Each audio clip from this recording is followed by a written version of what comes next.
Here from Lake Los Angeles, formerly known as Los Angeles Buttes, as it is in fact not a lake, but rather a census-designated place located over here in El Pueblo de Nuestra Senora Reina de Los Angeles del Rio Porciuncula, California, United States. We are here today with the PondCast episode number 23. Some really cool stuff coming out, some unfortunate news coming in, and a lot of other miscellaneous stuff happening around, coming around. I am, of course, as ever, your host, Yaku of Nizaku, joined here today with El de Rojo que tiene muchas camas, like _VIP, and we are, as always, produced by Tienkitore Napravia Wishto Zapomocha Tilko Jegnego Piersienie Moche 16 squads in Seki Kuro. How we all doing? What's up, Yaku? What's up? It's great to be here. Great to be back once again with another edition of the podcast. I feel like the last one was quite long. There was a lot to go over. This time we can calm things down a little bit, Yaku. You know, there's less player transfers this time. There isn't a balance patch that we have to go over. Thankfully, at least not for another couple of hours, yeah. I think. There actually aren't any player transfers. Yeah. If I have this list correctly, that's a first. There you go. But as you said, there is still a lot to go over. And one of the first big news, the big things of the week, of course, is the GLHF, the interview series that Zombie that she has been working on, that she did travel to Korea for and recorded a bunch of interviews for, did start this week. It did. The very first interview, about an hour and 40 minutes long, has come out. A very bit of a longer discussion came out featuring CranKy. Yeah, it was released, and I mean, obviously, it's a little bit near and dear to our hearts. It's cool to see that the first interview that Zombie did conduct was for CranKy, and yeah, it was just really fun to hear from him again. You know, he was able to speak in English as well. I'm sure that not every interview that she conducts is going to be in English. I think part of the budget for the Kickstarter was actually related to paying a translator when need be and stuff like that. So. Yeah, most likely, most likely, Matt. Not wrong, you're not wrong. So I'm really excited to see what interviews come up in the future. Yeah, and we did, and this initial one, I think it's a pretty good indication of what to expect coming forward. A bit of a deep dive into CranKy's history when it comes to StarCraft, as well as him bringing up some details. I think that people who haven't been following for like the past.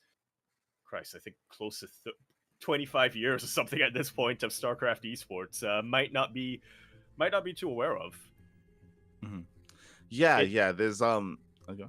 Yeah, no, I was just gonna say a lot of the Korean specific things I thought were really, really interesting. Like things that I had absolutely no clue of previously, because obviously I don't speak or read Korean. So things like he was mentioning that during that infamous Boxer versus Yellow match where Boxer bunker rushed him 3 games in a row, and CranKy watched that live and was thinking, this is so smart, this is so cool. And then he went to the forums later and he saw people like just trashing Boxer and saying like, this is, how could you do this? People have been waiting for the series for so long and you just do something like that? Like, where's the macro games? I was like, dang, I didn't realize that was the episode, or that was like the attitude back then. Yeah, I mean, well, that actually happened quite a number of times throughout the history of StarCraft. I believe there was an MC finals. I think it was the GSL finals that also lasted like 30 minutes for a best of 7, and there was a lot of controversy around things like that where people paid to go for the finals. This was also back when an entire day was set out for the finals, right? You wouldn't have like other matches or even show matches. You'd pay for the ticket for the venue to be there, and there have been in the history of even StarCraft 2 as well some very unfortunate finals that did not live up to the hype. Yeah, I suppose not. I mean, some recent ones as well potentially, but yeah, I feel like nowadays when we have very short finals that happen like that, it's instead of what the hell, why don't you care about the fans? It's, this game is so imbalanced, this race is so imbalanced. What the hell? How can they get away with that? Well, thankfully, something changed more recently, which is nowadays, if I'm not mistaken, I think for the most recent GSLs and stuff like that, they hold the semis and the finals on the same day. Yep. Back in the day, it used to be separate days, to make more Yep. room and to garner more hype. I remember But that. now they have kind of merged them together, and that does help for that sort of thing. Where often if the finals is maybe a little bit lackluster, the semis at least is a little more exciting, or vice versa, right? So nowadays, like that's like a kind of like a solution to that problem, just so people don't show up and get let down, right? Yeah. Yep. A couple of But other. hmm? Yeah, really cool stuff. A couple of other things that were a bit insightful for me when. One of them was a bit more insightful. Like, this is something that I was kind of aware of, but it was something that it became kind of surreal to hear it out of Crank's mouth itself, was the early days of team houses, right? And how rookies were basically not signed as players, or not even signed as practice partners, but essentially was signed as servants. Yeah, he was talking about his team house environment, where I mean that's also been documented before, depending on the team house, Yep. of course, where where there's kind of like a ranking system, and the lower you are, the more duties you have to perform. Yep. That did change over time, coming into Thankfully, the early and later years of SC2, where team houses, they would actually hire cooks and they would hire cleaners to do that sort of thing. But again, that wasn't always the case, and Crank was talking about how like he and others would have to like go around and clean and stuff like that. They changed it a lot, partially because they started to get more of a budget, so they could hire people to do those duties, but also I think they also somehow realized that, wait a minute, rookies are the ones who we want to have practicing more. They are the ones who we want them to like have that extra hour or 2 hours put aside for practice, as opposed to, not only practicing when our star players need to practice against something specific. For sure. So I mean, there is just so much to go over, right? There's just so much to go over when it comes to the interview. It was a very long interview. I think I did my own like reaction stream to this, and the interview is like an hour and 60 minutes long. I think my reaction to it was 3 hours long. It was because there was just so much to just dig into, and elaborate on. When it came, go on. No, just go on. Yes. No, I was just gonna say that when it came to the interview itself, unless you had something more specific to talk about that you wanted to bring up.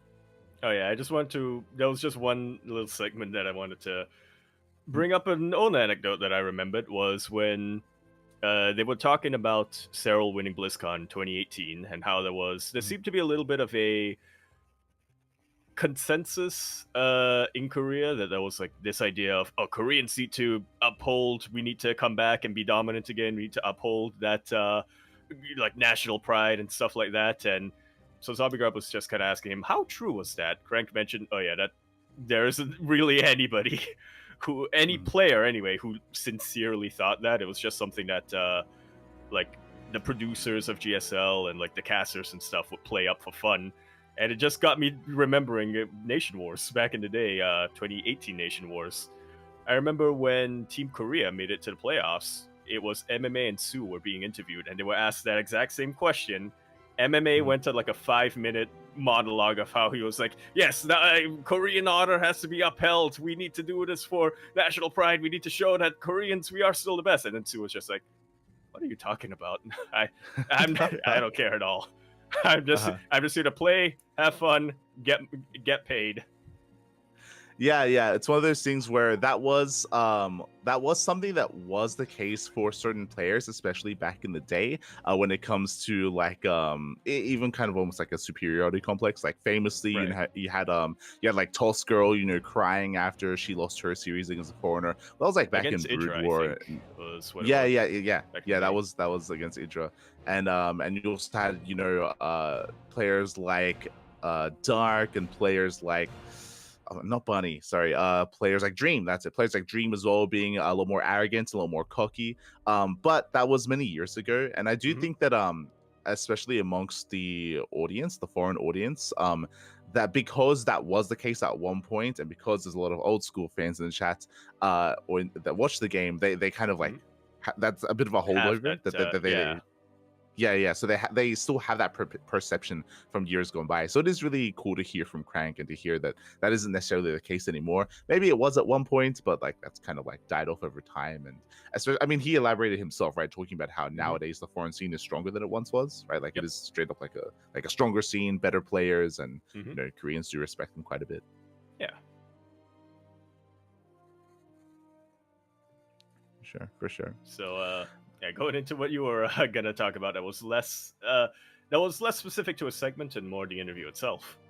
Yeah. When it came to the overall content, I think what was interesting to me, so when the initial Kickstarter was announced, and when GLHF, the kind of interview series or the chronicling of the history of StarCraft was revealed, or was revealed to be the goal, it wasn't too clear what the format was going to be, so I wasn't too sure myself. And this was a little bit surprising to me. So what Right. I assumed was going to be the case was Zombrga would have a bunch of interviews, record a bunch of interviews, and then she would go and create videos about specific periods. Of specific periods of time, right? Like have a video during the Brood War era, right? During like maybe the early like 2000s, then coming into like the middle of Brood War, then another video about like the end of Brood War into SC2, you know, maybe about the Kesp era, maybe some more specialized videos. I wasn't too sure what the format was going to be, but that's kind of what I assumed would occur. Right. Instead, we're getting these full interviews, which is interesting because it also means that we're probably going to tread the same ground depending on who she like interviews next, right? Like I'm sure some of these questions might be quite similar to each other. Here's production Kuro. In the description of the video, it says that this is just the interview portion of the project. The plan is to use these interviews and collected footage to then make a documentary. So I guess that's coming later, but she's still releasing the interviews anyway. This is more of that behind the scenes stuff that typically is released after the finished product, but in this case, you know, because it's already been done, might as well just release it as they're concluded, essentially. So that sounds like we're probably going to get all like the raw interview, like the quote unquote raw interviews first, and then I guess it's going to be compiled together into those more like specific, like an episodic kind of documentary thing. Yeah. That is the plan. Yeah.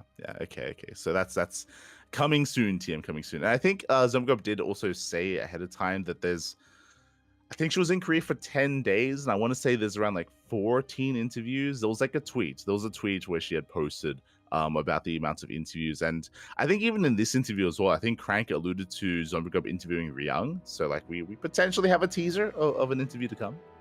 Yeah. Double Axiom action.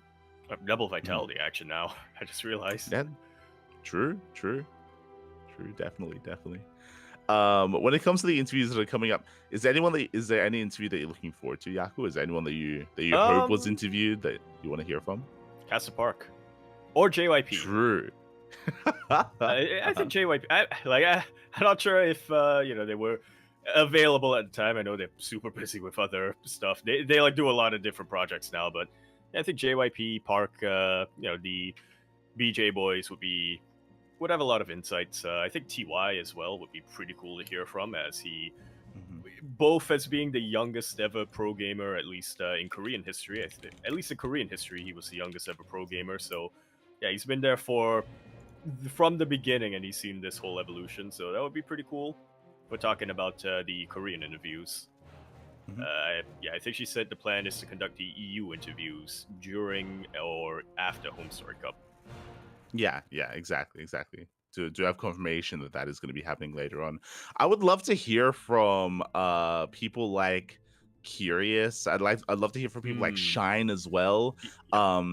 For those who don't know, Shine, he was a pro gamer, of course, and then he kind of replaced Legend as the GSL observer. So it'd be cool to hear from like that perspective, the transition from pro gamer into observer. Yeah. As you mentioned, from the casters, I know Kuro would love something like a Kanata interview or something, from some of the old Pro League casters back in the day.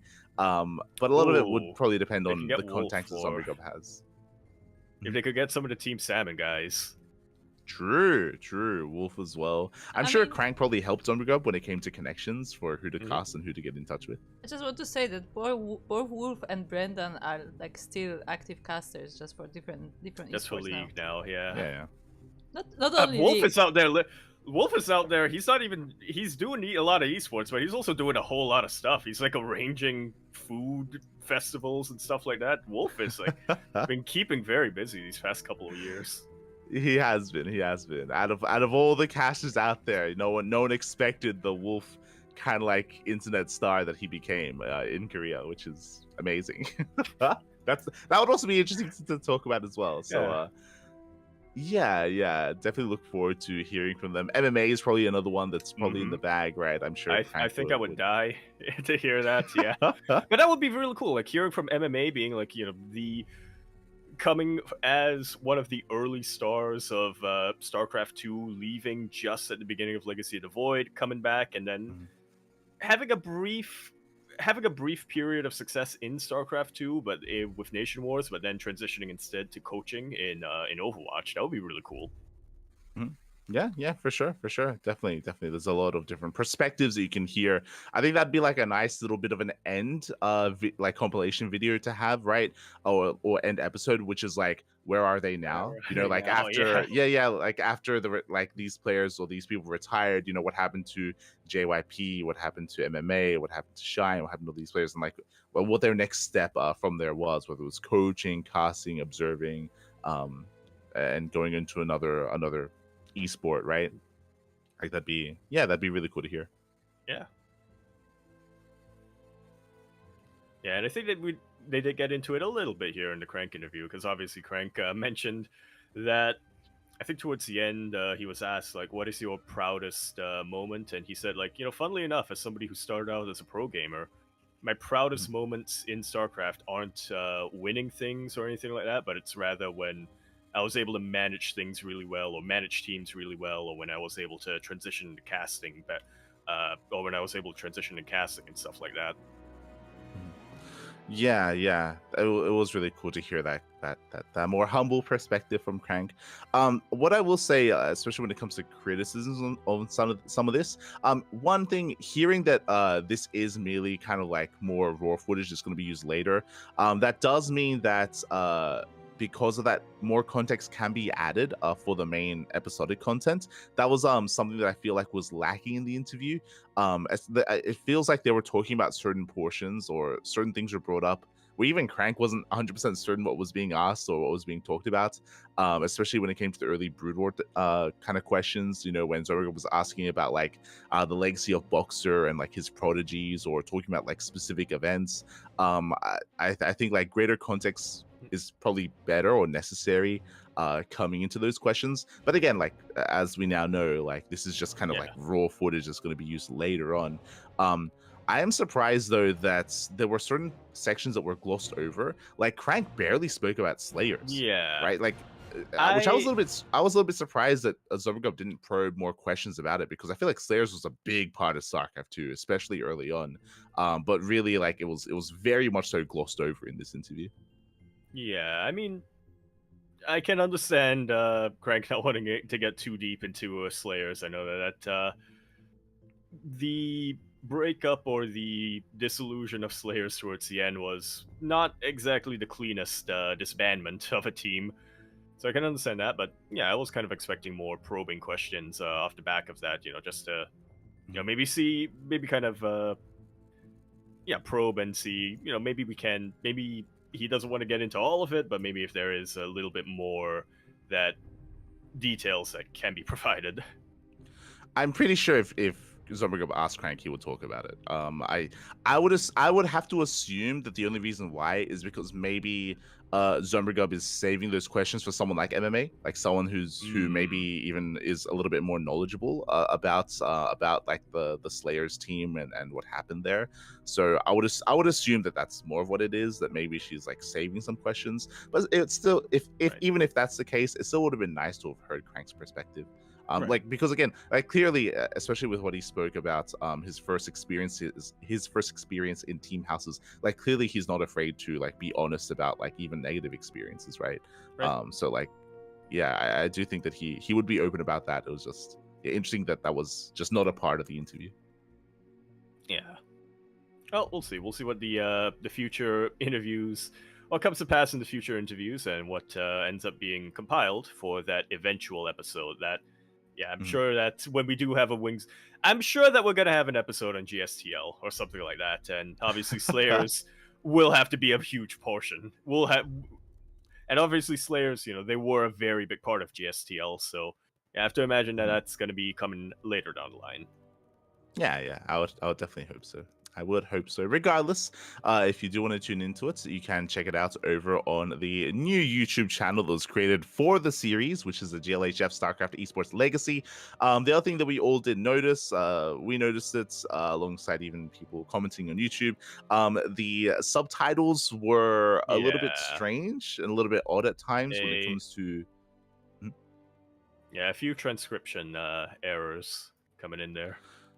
Yeah, whether it's spelling, whether it's getting the wrong words, because we are being told that this is just kind of like, again, like kind of almost like raw footage, or this is kind of like more of like the stepping stones here, or how things are beginning. I would imagine, I would imagine that if some of this is going to be used. Sorry. Yeah, if some of this is going to be used for the episodic content, then the subtitles are going to be cleaned up. It's very possible that just because this is just the preliminary interview, that there wasn't maybe too much thought put into the subtitles.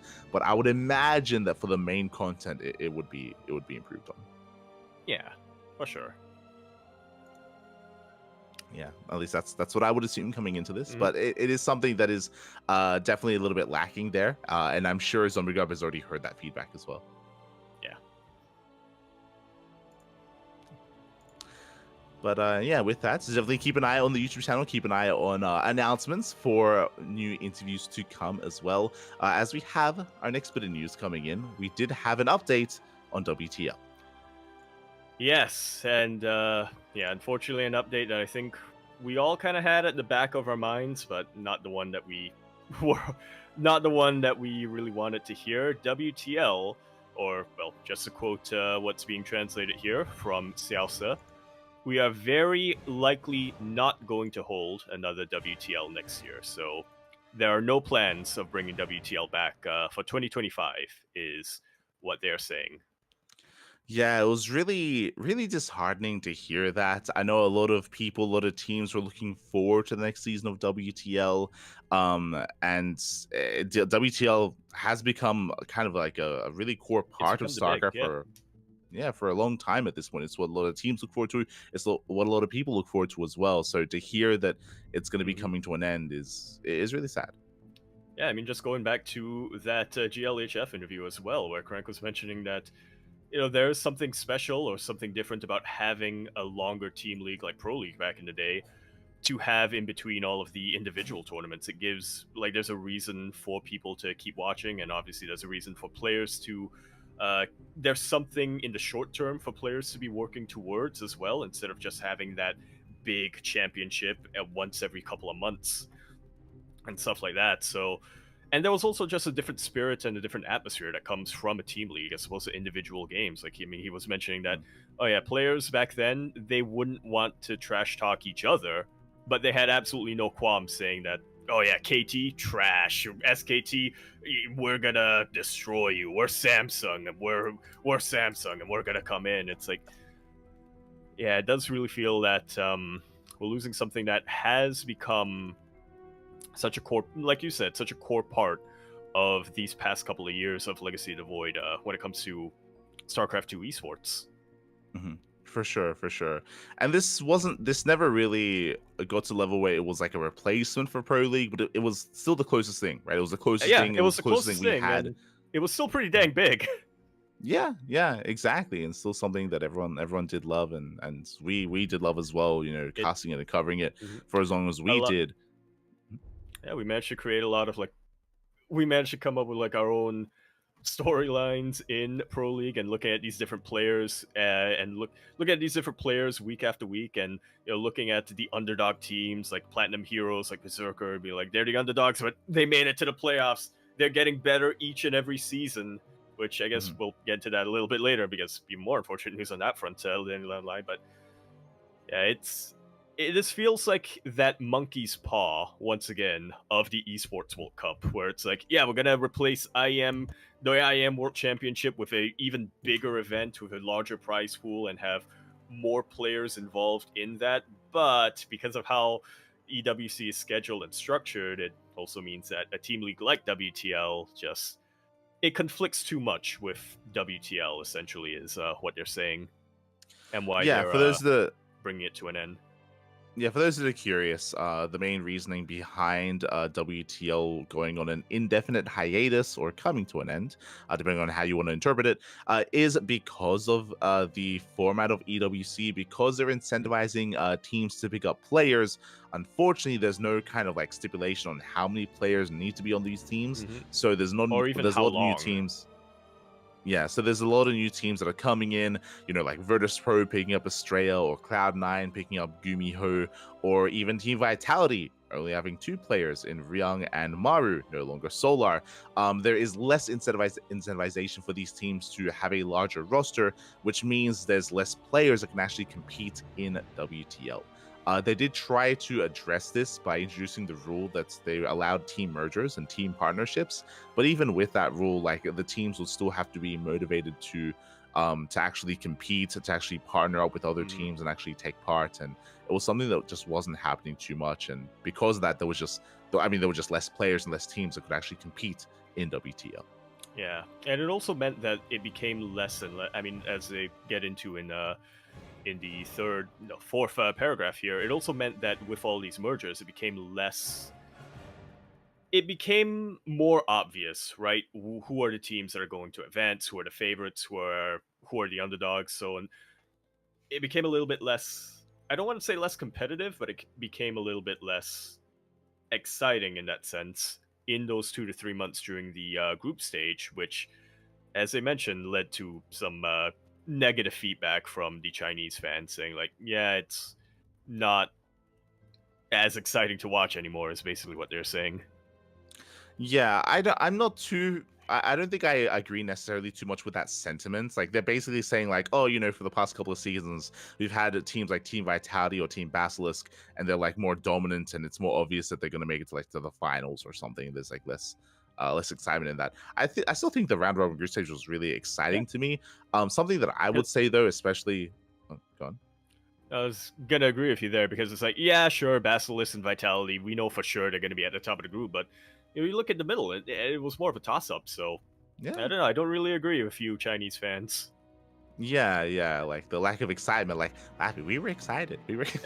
But I do agree with kind of like another perspective of, even if they allow these like team partnerships and stuff, it kind of like takes away from the, how do I put it, with it takes away from the idea of like even being a fan of a team, right? Like if you get like a partnership of 3 different teams, each with 1 player, like what is this team identity, right? Like there's a little bit less to latch onto there, and it just feels a little bit more it feels a little bit less natural, right? Like I don't know how best to put it, but it's just, yeah, kind of weird. It feels a bit more artificial to put these players together and be like, yeah, we're a team now, and we're gonna be a team for 3 months until and then disband after these 3 months. And it's like, I get that that's how it's formatted, and that's what you gotta do, but like you said, it's not as exciting to be, or it's not as.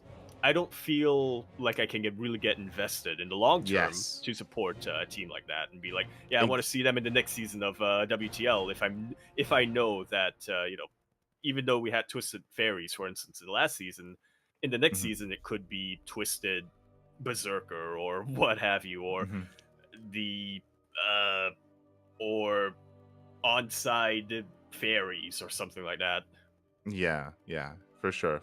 I 100% agree with that. And yeah, because of that, alas, it is coming to, at least for now, an end. There is, of course, a chance that maybe WTO comes back. There's a chance that maybe EWC will change how they approach things, and maybe they will, force teams to extend their rosters and have a larger team. When it comes to the longevity of some of these contracts, I do think a big part of it is just because we don't know if StarCraft obviously is going to be in the next EWC and years after that. I feel like if they announce like StarCraft 2 for EWC for the next like 4 years, like that will help definitely for for that sort of thing, to make sure the teams held on to their players. But like that's the kind of thing that we're gonna need for WTL to be more confident moving forward and bringing it back. Yeah.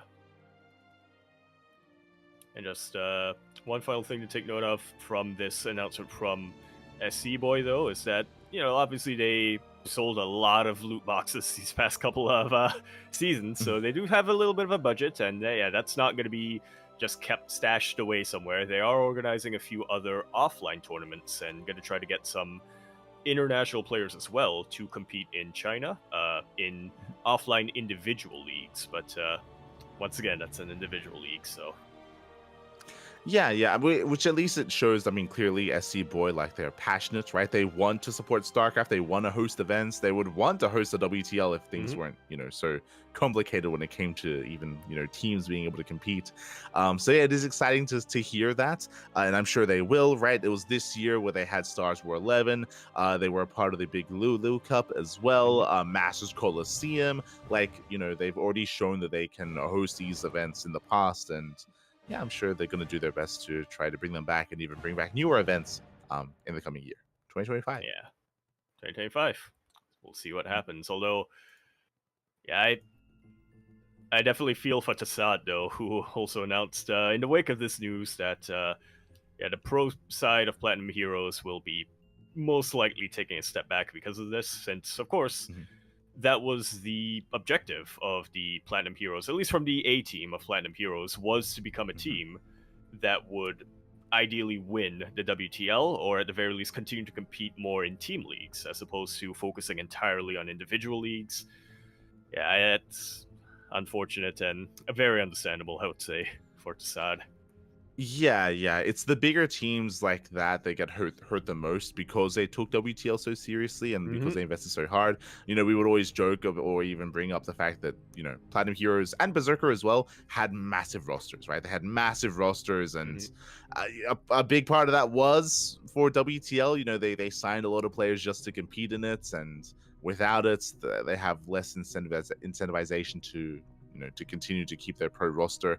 We already had the disbandment of Berserker's pro team, which I'm pretty sure was unrelated. It was announced beforehand. I mean, maybe it was related. Hard to say, hard to tell. No, I think it was unrelated because it was more of it was unrelated because it was more of it just was costing too much for Berserker's owner to keep it going for this long. Well, unrelated to this specific announcement, but somewhat related in the sense that, you know, we just don't really know what the future of StarCraft 2 esports is going to be at this point, so it didn't really make sense to keep investing there. For sure. So, you know, that is going to be kind of potentially the end of some of the pro roster of the Platinum Heroes. I don't think we have full confirmation yet if they which players are going to be able to hold on to, which players they're not. That's probably going to be coming up in the next couple of weeks or months. You said it yourself. You're like, yo, no roster change announcements this week. Not this. Yeah, they're coming. they're coming. Hopefully, they're coming. If they don't, then it's gonna be a scary indication of how the investors are feeling. Yeah, we'll see. I gotta say, feels bad for Streamer Zone, man. True. Never being able to compete in WTL. They had like a pretty stacked team announcement coming in these past couple of weeks, and they're not gonna be able to compete in this. Yeah, I was going to bring that up as well, right? Like, outside of Berserker and Platinum Heroes, it was going to be Streamer Zone, which now has a big roster and a competitive roster as well, and they could definitely have competed in WTL. I'm hoping that their signups weren't because of WTL. Part of me feels like it may be. Like, it's possible that the reason why they got a roster as large as they did was because they were hoping to compete. So yeah, hopefully they're not too disheartened, and hopefully they're still able to, you know, to compete in some other team leagues. You know, Berserker Team League is still going to be going on, for example. Yep. Yeah, a lot of other team leagues, but definitely massively reduced when it comes to scale, when it comes to things like prize pool and stuff like that. For sure. So we keep you guys updated when it comes to the future future SE Boy events, and if we get any other updates from WTL, we'll be on it. Personally, it is quite sad. We've been casting WTL for a long time, and we became quite invested over time as well. Definitely. I mean, we were a part of it. The CranKy Ducklings. Yeah. Like we cast it every week. Yeah, I casted and we competed. We competed in WTL ourselves, right? Mm-hmm. We had our own good performances. So we got, yeah. We got Let's go. We got Uh-huh. We got this is the wrong one. We got I do keep them all in the same box. We got, you know what? It's easier to use. We got, hold on. We got Vindicta. Let's go. That was also, it says, also somewhere down the line, it says Ducks Flight. It's not showing. It's not showing. Not. I need to break the illusion that I have a stand for a second. Beautiful.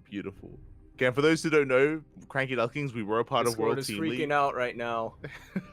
We were part of World Team League. We had player cards, stickers, pins. Migs got his own pin as well, which was beautiful. His Captain America pin. Yeah. So yeah, at least we were a part of the history of WTL as well. We got in there. Discord is bugging out, but I'm just gonna say that the quote is "Ducks fly together, CranKy." On the notebook. Beautiful. Good times. And fingers crossed. Hopefully, more good times to come with SE Boy and with potentially WTL in the future.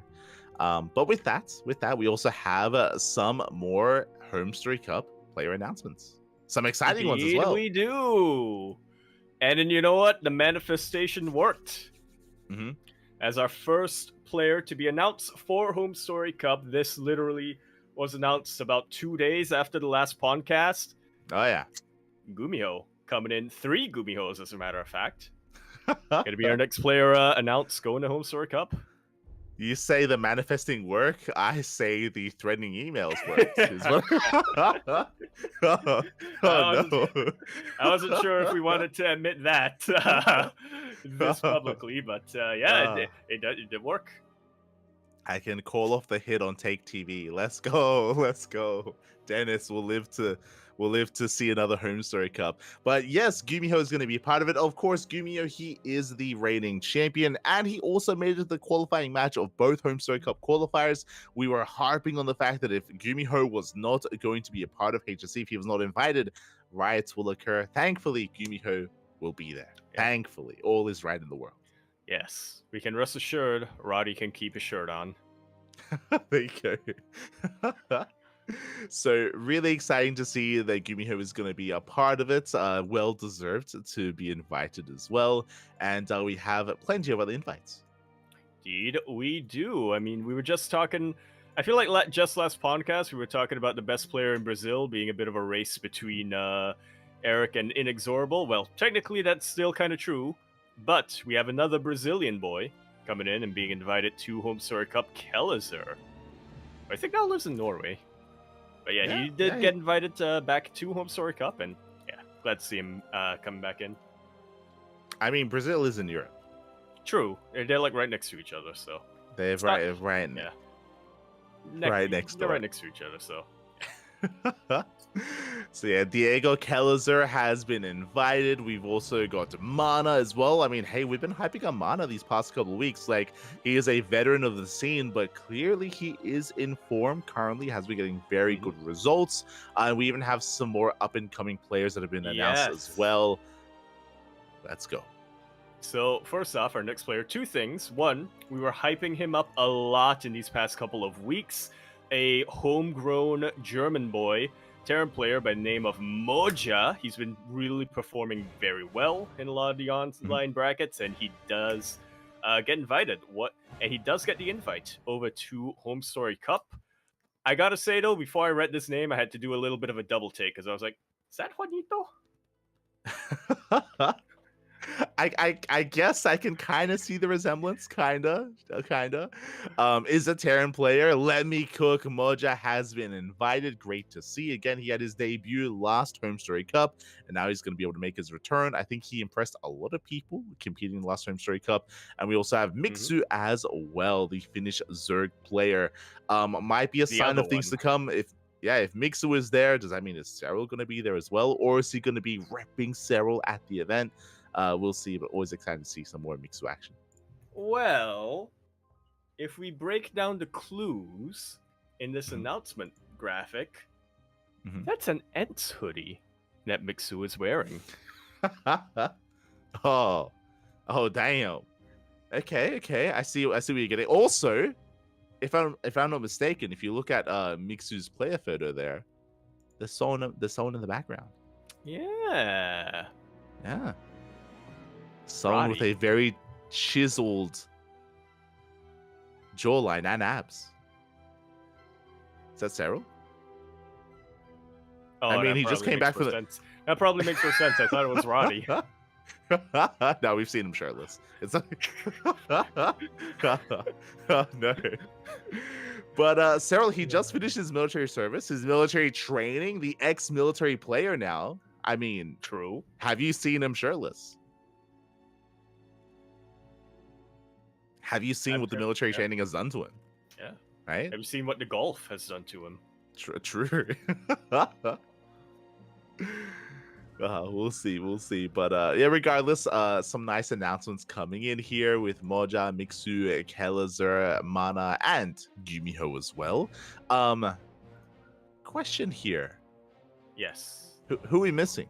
Who do you want to see at Home Story Cup? Who are we missing? We're running out of invites. You know what, Juanito? It's on my mind now. Oh god. Okay. Fair enough. Juanito.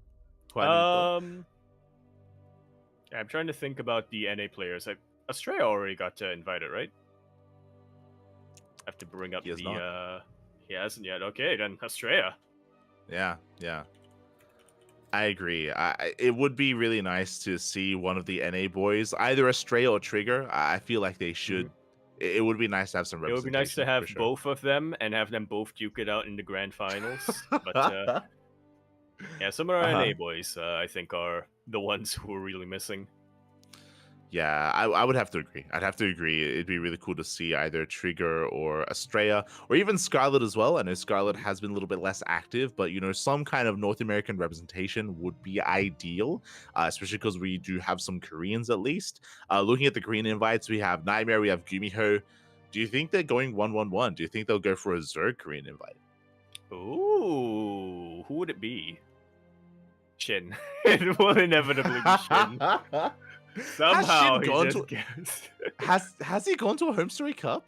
I don't think he has, which is why he can be the only one who they can invite. Yeah, that would be really nice. I mean, we've been the obvious pick, I guess, is Solar, because Solar's been to Home Story Cup a lot of times. He socializes a lot with the foreign players or the non-Korean players, but Shin would be pretty cool.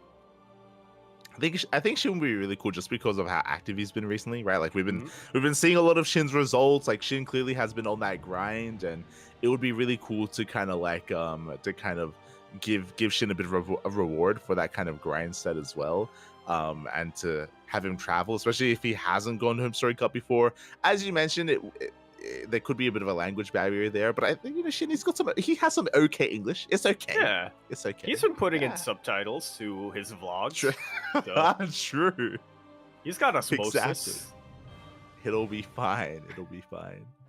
But you're right. Like Solo would make the most sense as a Zerg invite. I guess we'll see. I think there's still a couple more invites to come. A couple more. Yeah, I think we've got 24 player. I don't remember if they said they're just going to have 24 or if it's going up to 32, but if it's just 24, then yeah, we have all our 24 players confirmed.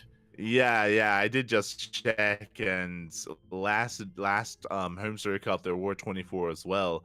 So it would be nice if there was, at least an NA player there, but but Well, what are you yeah, gonna we'll see. do? We'll see. You know?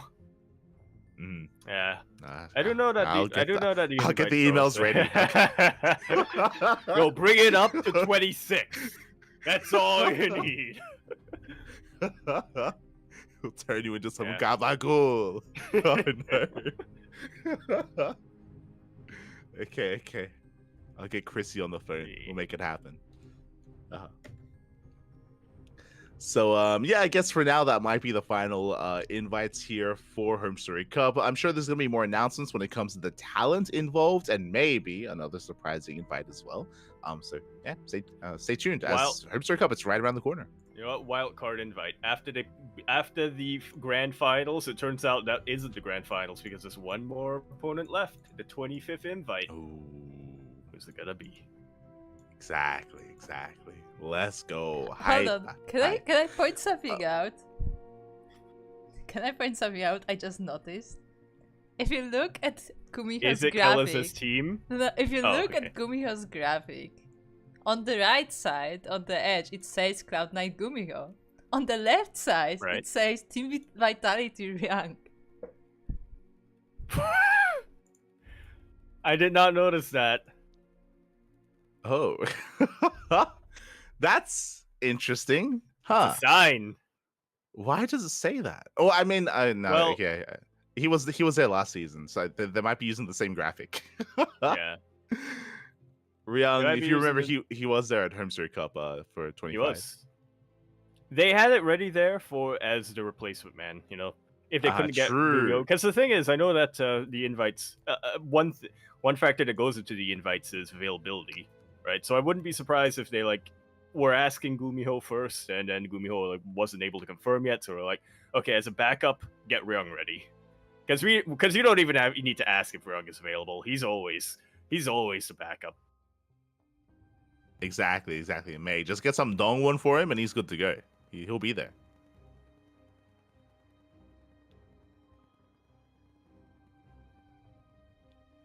That's all you need. There you go.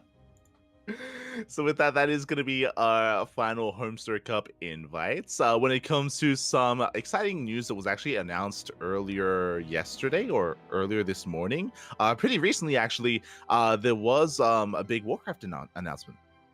Yeah, the Warcraft 30th anniversary. Warcraft's 30th anniversary is on the way, and as a result of that, we're getting a couple of announcements. Some of them related to StarCraft, some of them related to RTS as a whole. Yeah, really exciting stuff here. Is the fact that they have remastered Warcraft 1 and Warcraft 2, and they have released a massive patch and massive update to Warcraft 3 Reforged. Yes, it's about time. I'll admit, I haven't been keeping up with Warcraft 3 or 4. I just remember that, yeah, people were asking for a patch quite a while ago, so... Yeah, hashtag Warcraft 3 refunded. As it was a less than ideal release and less than ideal kind of run as well when it came to the support that it was getting.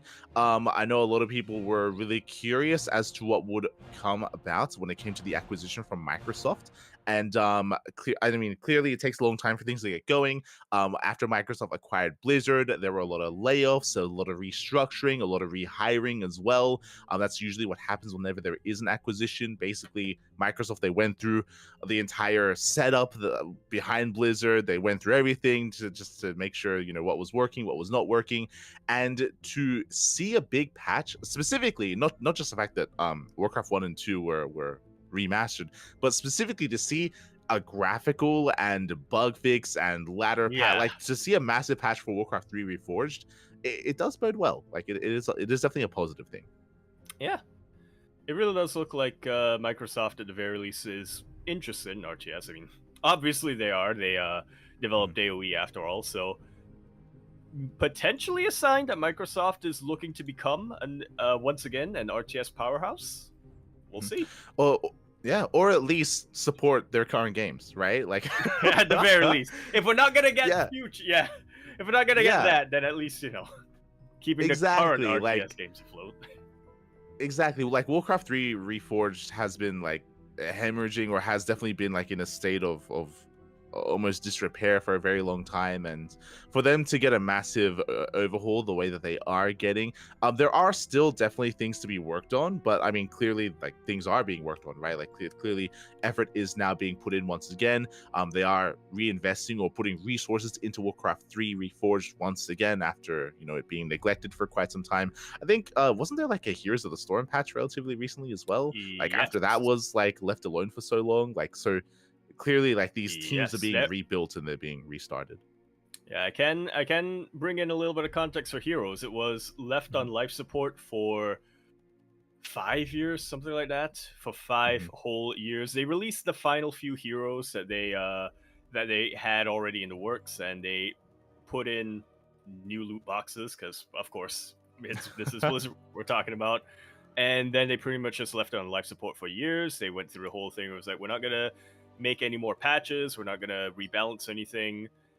And then in April of this year, they released a huge balance patch. Or I think it was actually, it started last year. They released a huge bug fix for a lot of bugs that were plaguing the game for literally years at that point. April of this year, they released a huge balance patch. And then just a couple of weeks ago, they released another balance patch. So, yeah. It's Blizzard, the games are getting support now.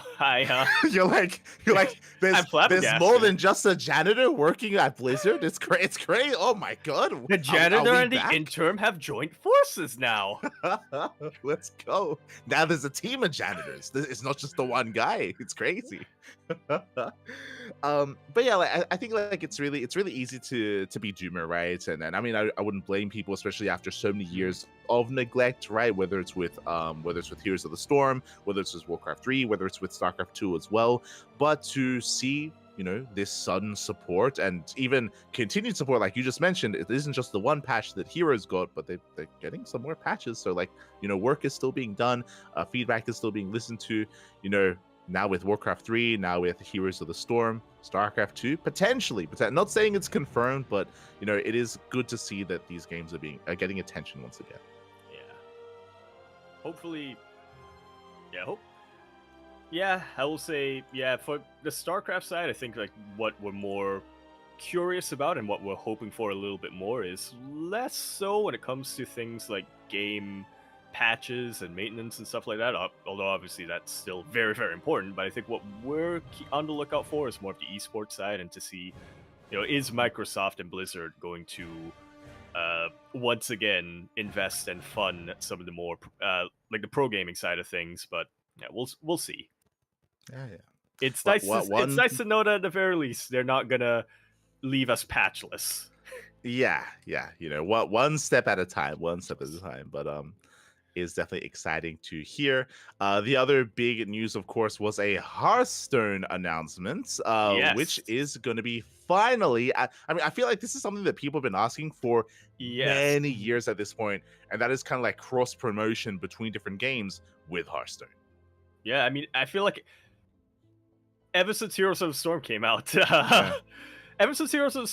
Blizzard became more, I would say, willing to put some Easter eggs of their other games into.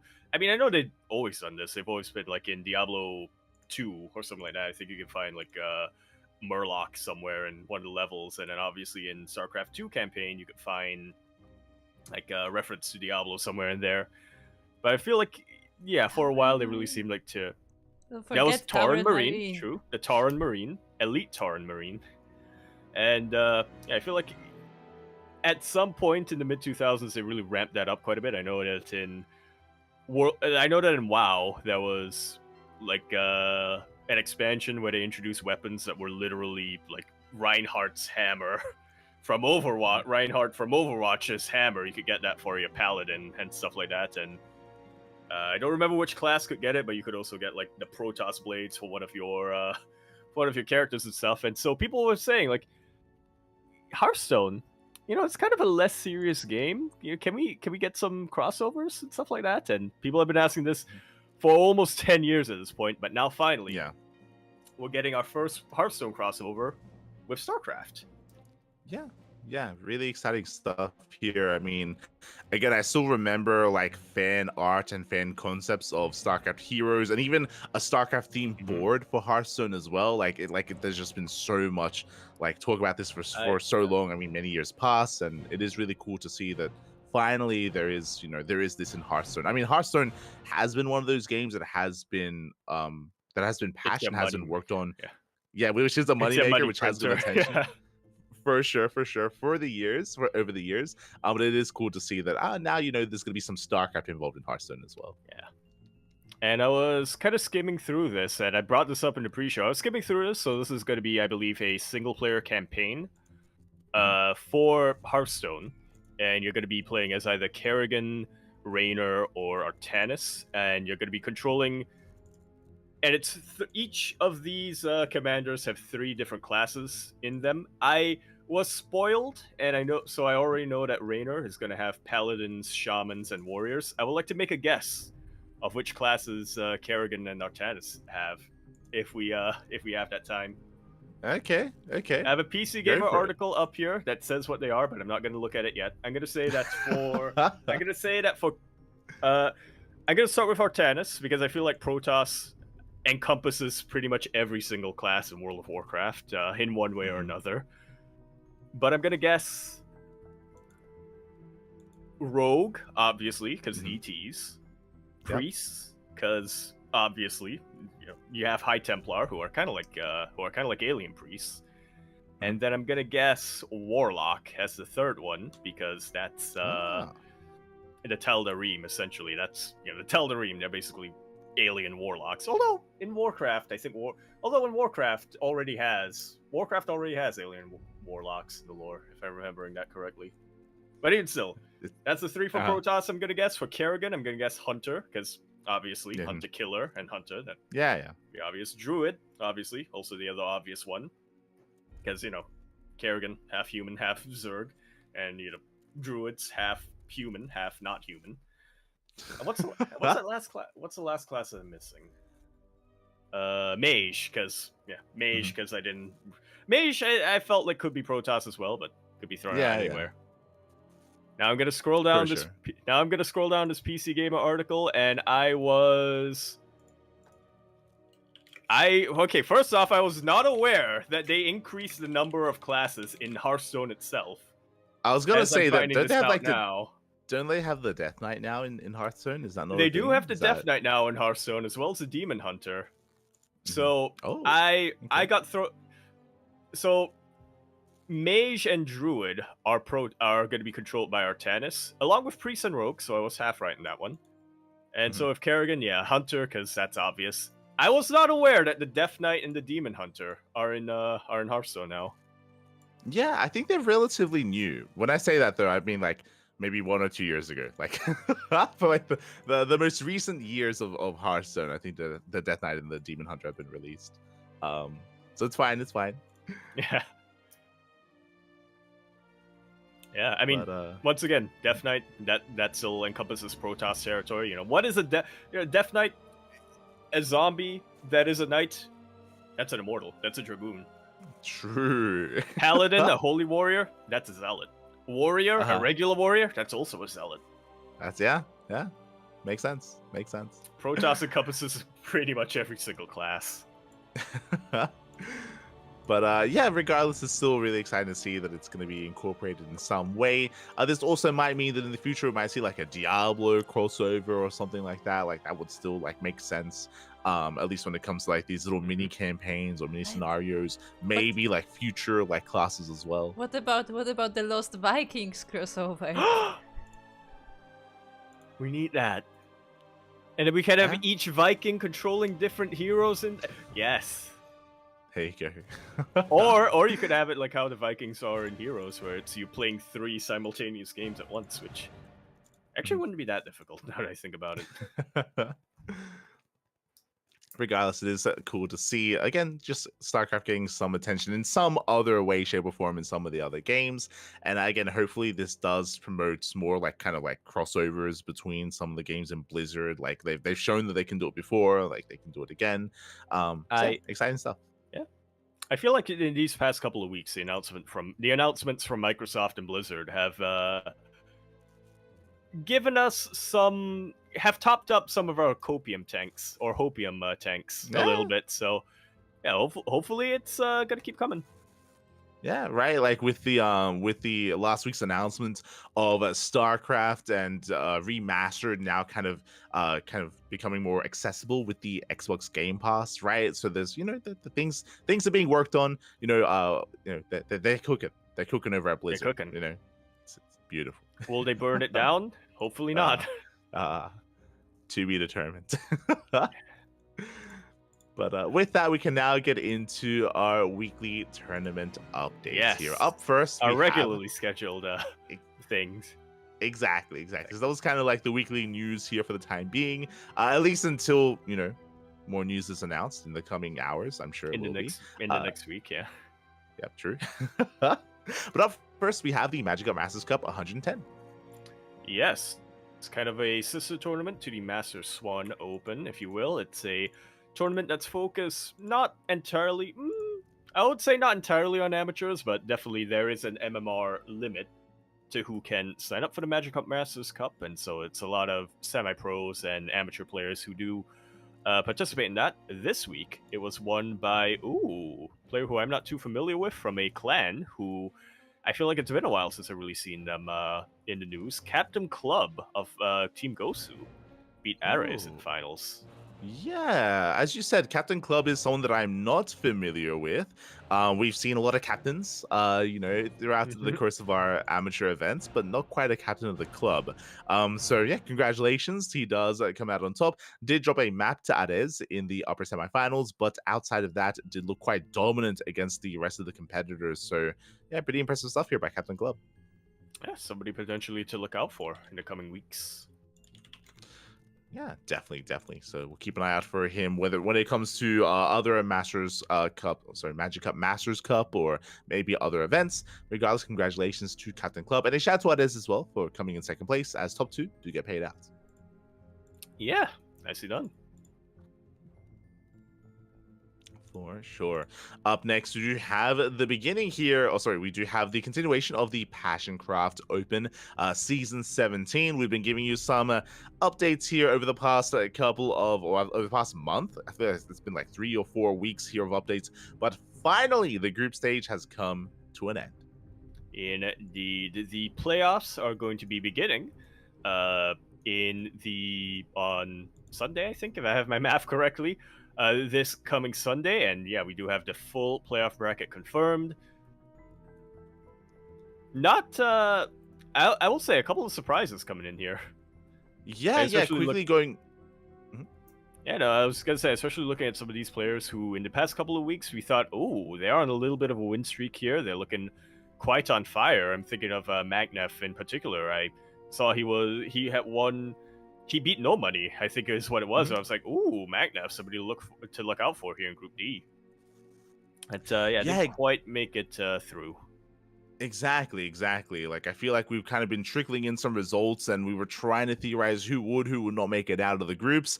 For some big upsets, I would say, is Gref. Gref did not make it out of Group A. I mean, he is a renowned cannon rusher, and you could argue maybe he's a little bit obvious, or people more familiar with him as a result. But he is definitely a very strong contender, and alas, did not make it out of the group stage. So a shout out to those that did. Shout out to Gunner, by the way. Gunner went undefeated in the group stage, and he's also in the chat. So big shout out to Gunner. Let's go. Huge shout out to Gunner here, going undefeated in that Group A. I will say he has a little bit of a tough opponent in the first round. In fact, I would say that based on what I know from these players, I would have guessed this to be a potential finals, but they're facing off against round 16. Gunner and Inexorable in the first round over there.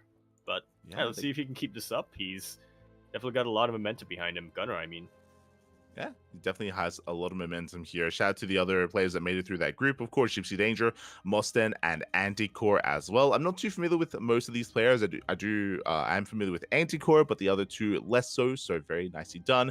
Going over to Group B, we have Radka, Ryojin, Danielo, and Lolis make it through the group stage. Unfortunately, Gemini, we're a little bit biased. We were hoping that Gemini could perform well, but alas, he did underperform, or he did struggle here in the group stage. Did win a series, did take some maps, but alas, did not make it out. Yeah, not quite. Meanwhile, looking over in Group C, we have Flexi, Ginpak, Gusty, and Pzz making it through to those playoffs. My heart goes out to old mate Sal Huppetry, who came real close to make it through to this playoffs, but was just one series short. Yeah, exactly. He was one of our picks, one of the fan favorites to make it through the group stage. And I mean, he put on a good show, right? He came so close to making it out of the group stage, just barely one series short. Didn't make it through, but almost. But no cigar, or not close enough. Yeah, I mean, hopefully, you know, again, because of how close that was, I hope he's satisfied with his result overall, and maybe we can see Sal in future passion crafts as well. Hopefully he's motivated to continue to compete and improve. We do wish him the best moving forward. Again, a lot of these players I'm less familiar with. I'm a little bit more familiar with Uppetry, Blut Milan, and Flexi. Certainly Flexi made it through, so yeah, this does kind of, it bodes well when it comes to, you know, seeing some new faces, some fresh blood in the scene, and seeing how far they can go against these more well-known players. Yeah, definitely. I guess we'll round off things with Group D over here. Dronehard, Hivnli, Naiad, and Inexorable are the ones who made it through. I feel like Group D is probably the group with the most players I'm more familiar with. For sure. Definitely. As you mentioned before, the big upset here is that No Money and Magnet did not make it out of the group. You can see that the group was quite competitive, though. Like, there were lots of really close series, a lot of really close matches. Magnet, likewise, one more series win, and he would have made it through. Some rough performance here from No Money. So, yeah, it does feel like Group D was probably, I would say, the group of death. It was like a lot of big known players were in here, and it was brutal.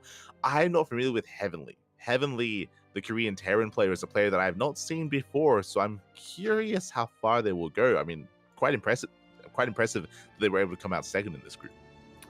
I mean, making it out of Group D alone is quite a feat, but yeah, making it out second, it's pretty impressive, and with a positive map score as well. That's like actually a rarity in a lot of these, or at least a Group D. That's actually a bit of a rarity to have a positive map score. Yeah, even the ones who exactly. made it through. I mean, it also shows just how competitive the group was as well, as there wasn't any kind of massive kind of lead for anyone except for Dronehard, but even then, not as much as some of these other groups. So, yeah, some interesting results coming in. Definitely some players to keep an eye on to see how much further they can go. And as you mentioned, now we have the playoff bracket. We have our top 16 players. You already did mention Gunner versus Inexorable. That's going to be an interesting series. Inexorable is a player that we've been casting a lot here in the Brazilian scene. Likewise, Gunner had a stellar performance in that group stage. So I think I might actually favor Gunner coming into this. It's hard to say, though. What I should also say, it is a little bit sad, a little bit rough to see that there is no lower bracket. It's single elimination, so this is a brutal bracket. Yeah, I can get why there isn't a why it's not double elimination after how long the group stage took. I can understand that they do want to just get this quicker, but yeah, it does make it a lot more brutal for these players. So once again, this is based on the players who I know. There are definitely a couple of players coming into the playoffs who I'm not too familiar with, but based on the knowledge I have on hand, I would consider Gunner and Inexorable to be two of the top players coming into this. Yeah, and they're facing off in the first round, so that is, again, a brutal first round match. Meanwhile, we have Danielo versus Gusty. Once again, I'm not too familiar with Gusty as a player. He's more of an unknown to me, at least, so I'm going to lean towards Danielo there, but best of luck to Gusty as well in another PvT. Scrolling down, we have Flexi versus Ryojin. Gotta cheer for my Latin American boy, Ryojin. He is from Bolivia, of course. Did do well in the group stage to make it through. Wishing the best of luck. Scrolling down, we have Heavenly versus Mustin. Again, at least in my eyes, some more lesser known players. Heavenly was looking surprisingly good here in the group stage. Likewise, Mustin also made it out of group A as well. So curious to see how they perform. We have Lawless, we have PSZ, Gypsy Danger, Nighthead, Dronehard, and Decor, and Kinpatch versus Radka. We have a random player. Indeed, we do. Random player making it to the playoffs. You'll love to see it. That's who I'm rooting for now. I was gonna root for PSZ because I wanted more people to try to pronounce PSZ. But now I feel like I gotta root for Kinpa. Kinpa? Okay. Kinpatch? Kinpatch? Kinpatchable? There you go.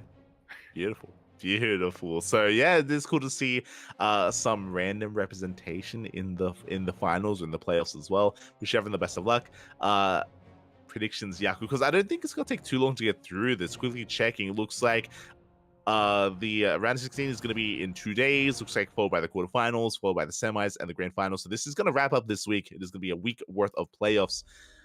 Yaku, who do you think are going to be the two finalists? I mean, you can't bet against Gunner, can I? So Gunner is probably the most likely to make it to the playoffs from that side of the bracket. In the lower portion, though, I'm not too familiar with these players. Like I said, I'd be rooting for Kinpatch just because I don't know them very well, but I do love seeing some random chaos being thrown into the mix. Although I feel like Drone Hard is probably the one who I'm more familiar with, so I feel like, yeah, my brain will probably go for Gunner and Drone Hard in the as our two finalists. But again, this is me making a guess with incomplete information.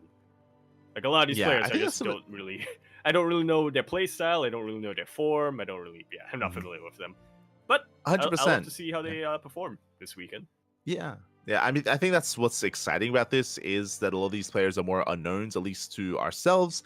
And because of that, this can be a nice introduction for them, and we could see some crazy upsets or some otherwise lesser known players make deeper and deeper runs. So there's a good opportunity here for some of these players to make a name for themselves. So best of luck to everyone involved. I would tend to agree, though, when it comes to the lower half of the bracket, my eyes are definitely going to be on Drone Hard. When it comes to the upper half of the bracket, my eyes are going to be on Gunner. My heart, again, is going to be cheering for Ryojin, but I know that there's a lot of stark competition there. And Heavenly, I feel like is another dark horse that I'm curious if he's able to go much further and contest against these otherwise bigger players. Definitely an interesting player to keep an eye on.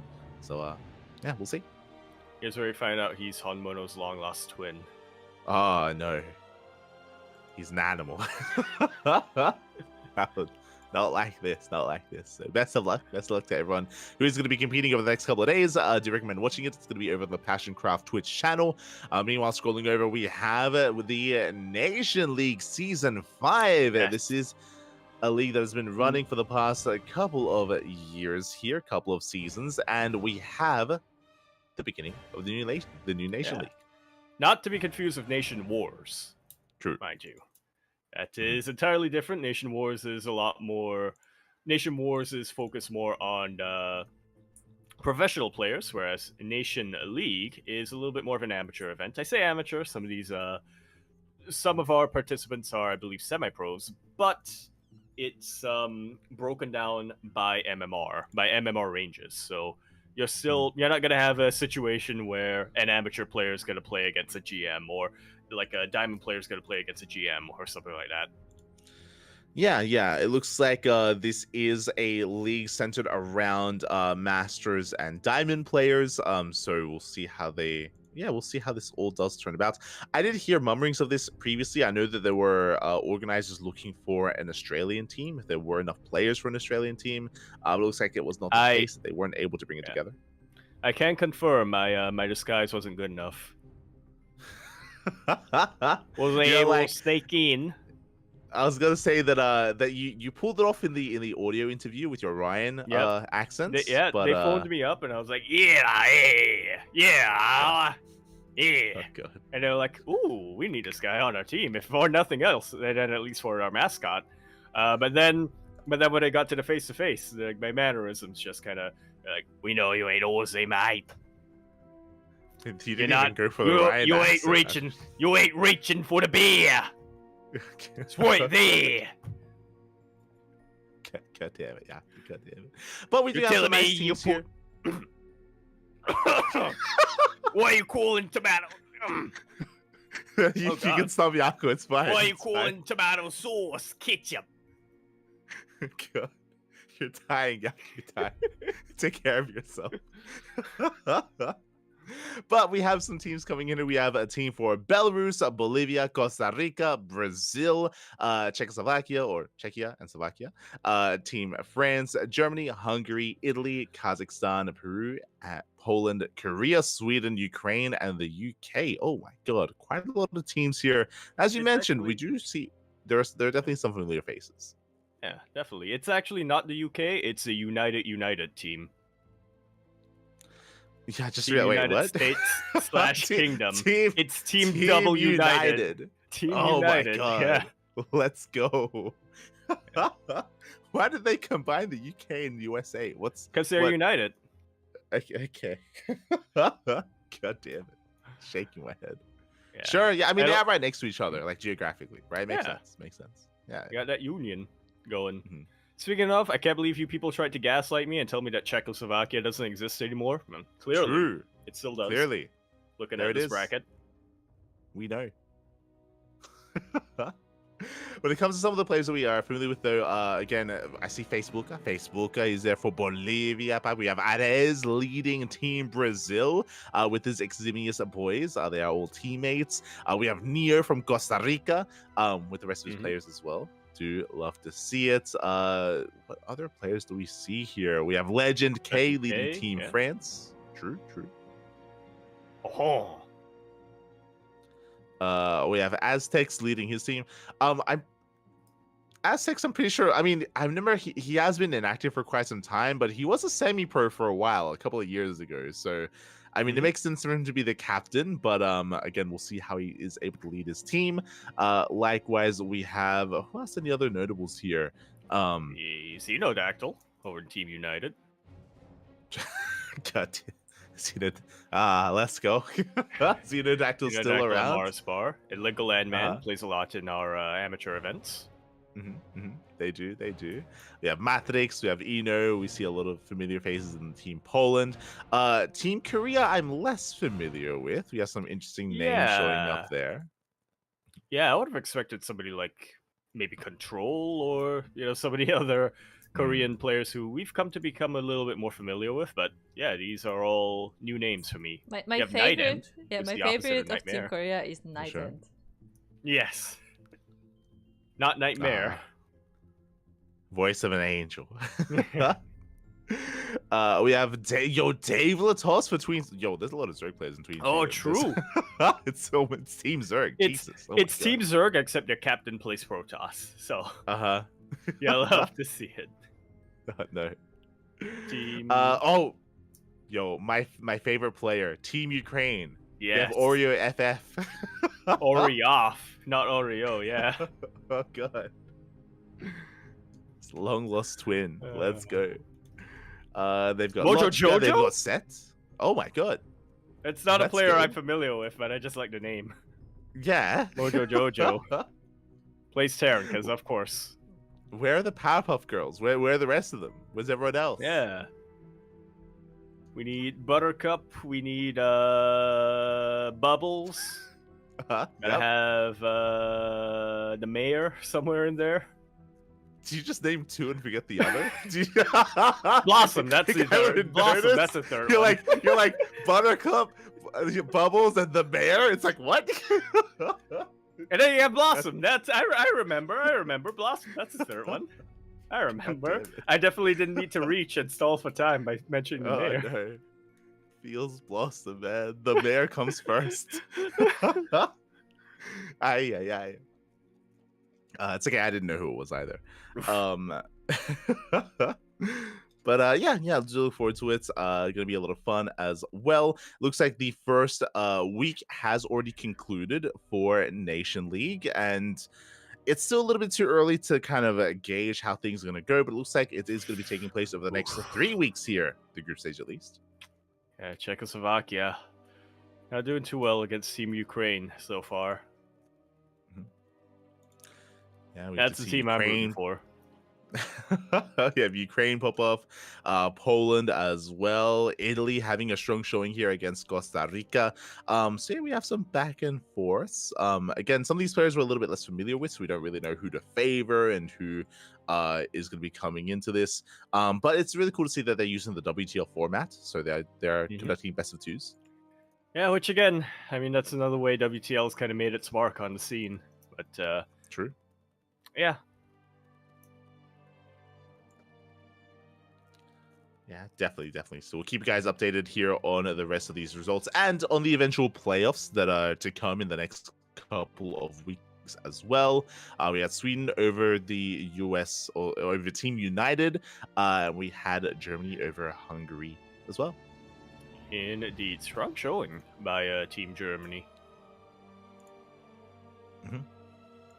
Oh yeah, did have a strong showing there. So again, exciting stuff here with Nation League.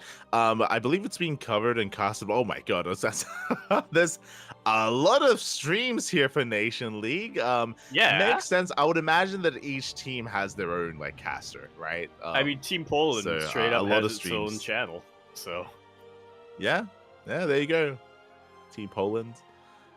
There's a bunch of United casters as well, but I'm sure they're also casting some of the other matches in English. yeah, I'm sure Dave is on the case. We'll meet Testa Yeah. on that. For sure. So we'll keep you guys updated. Meanwhile, up next, we do have some of our show matches, some of our regional events. We do have the Platinum Hyper Cup number 11. That we did, which I accidentally closed out of. So I'm gonna open that up again. The Christmas edition. In November. Yeah. You gotta do it when it's still cold. Uh-huh. True. Interesting. So it looks like despite having some more thematic Platinum Hyper Cups in the past, this one less so. If you recall, the last Platinum Hyper Cup was a 2v2 event. It was a 2v2 event, and that was the event that Iba he infamously did abandon for Jumi. Yeah. Yes, and he teamed up with Boanan instead in Platinum Hyper Cup. Speaking of, Iba is here as well. I didn't see for Jumi. I didn't see Boanan either. Just saying. Coincidence? So instead here we went back to basics. Just a regular bracket with all Platinum Heroes players. No Hyper 1 players here. Usually they try to incorporate both. Yeah, you were mentioning that each Platinum Hyper Cup has a different theme. This time it's for Platinum Heroes because they represent Christmas. Yeah. So it's Platinum Hyper Cup Platinum Edition. Yeah. Does that mean apparently it's not the Christmas edition? Does that mean the next week it's gonna be the New Year's edition? Sorry, next month it's gonna be Platinum Hyper Cup 12. It's gonna be Lunar New Year edition next month. Yeah. Okay, there you go. And in January it's gonna be the Valentine's Day edition, and then February it's gonna be the Easter edition. Easter's in March, right? Sure. It's in March or is it in April? I always mix up the two. I think it's early April, isn't it? Am I crazy? Early April. Easter is actually both in March and in April, depending on how the years align, because it doesn't have an exact date. It's dependent on other things. There you go. Well, let's say Easter for February, and then in March it's gonna be the. What's in April then? I love how we have Hyper One panicking in the chat. He's like, why did I put Christmas? What's going on? That's a good question, Hyper One. I don't understand, but clearly it is the theme. Because it's a time to come together and to decorate cookies. 12 days of Platinum Hyper Cup. Yeah, let's go. So in this Christmas... I was gonna say it's the Christmas edition because it's the 12th one, but no, it's actually the 11th one. Never mind. I can't do math. It's fine. So for this Christmas edition here of the Platinum Hyper Cup, looks like it was also hosted on the PTR with the new map pool as well. So do love to see it. And we did have some really impressive results. This is a sign of things to come. But Iba did take down a Goblin 3-1. Best of 5 semis, by the way. Did just realize. So hefty semifinals there. Nikish took down Nicorect. Again, Nikish has been looking solid on fire. But Iba, he has reprised his role as a Protoss, not a Zerg in the finals. Yeah, taking out Nikic in those finals in a PVZ rather than ZVZ. There you Which go. again, It's been a bit of while. sign for things to come. Yeah, I mean, it's been a while since we've seen Iba off race, and I know that for a while, like a month ago or so, Iba, he wasn't too confident. He wasn't laddering his Protoss, so he was a little bit out of practice. Clearly, he's back in practice. He takes out Nikish. That is a big win for Iba's Protoss. Again, Iba, he does typically prefer playing PvZ than ZvZ. He does. If he can avoid the mirror matchup, he will. Yeah, understandably. Mm-hmm. I don't think anybody likes mirror matchups. True. So, congratulations to Iba for winning the Christmas edition of the Platinum Hyper Cup. Meanwhile, we can head on over to the Bingus World, number 24, also by Hyper One. Yeah. Also by Hyper Christmas One, the Christmas edition. Once again, or the Christmas Eve edition, since it's number 24. Yeah. And once again, a little bit of a show match between some of these players in Team Hyper One. This time, 3-Point versus Han Mono, with 3-Point actually coming up on top. Yeah, I mean, this is wild. Homono apparently was playing random, so very impressive that Homono was able to force the ace match despite playing race other than just Terran. You should check the description of the event, by the way, at the top. Yeah, this was a normal show match. Yeah, I guess for Christmas, Hyper One wanted to spice things up and bring that Christmas cheer here by actually having I guess technically yeah by having all they races all played random come together for peace. That's how Christmas was born. Technically, yeah. I'm not too familiar with the all races mod. I mean, I've only skimmed through Harsem's video on it, but yeah, it starts off each player with 12 workers. It's still 12 worker start, but it's divided between SCVs, probes, and drones. And yeah, those drones can be turned into any Zerg building. Those probes can create any Protoss building, and those SCVs can create any Terran building. So it's kind of like playing. So it's kind of like playing team games with. It's kind of like playing team games with your two teammates of different races leaving the game. So you're controlling everything. Yeah, and I'm sure that can lead to some wild compositions, right? Some wild strategies as well. I would imagine that these games were short. I can't imagine any of these players trying to go for a longer late game or mid game scenario. But if they did, that's exciting. It would be exciting to see these like mid game armies face off against each other. I just don't know if they did. Like 3-Point and Homono, they're both very aggressive players, very cheesy. Yeah. I just realized that what it means is that you're basically playing Lost Vikings, but in StarCraft, where instead of controlling 3 heroes at once, you're controlling 3 races. There you at go. Once. Watch party when Hype1. Make sure you highlight the VOD. Highlight the VOD, save it, upload it to YouTube. We'll watch it. We'll watch the chaos. Oh no. And then we'll backseat cast. What is this final map? Wasabi's Rainbow Wreath? I caught that that's as well. Christmas. I mean, we saw it a little bit. We saw it a little bit last week, didn't we? Did we? It sounds familiar, but it might just be the name of another map that I'm mixing it up with. But yo, it's a reef. That's Christmassy. It is, yeah. It's a FFA map, from what I can gather.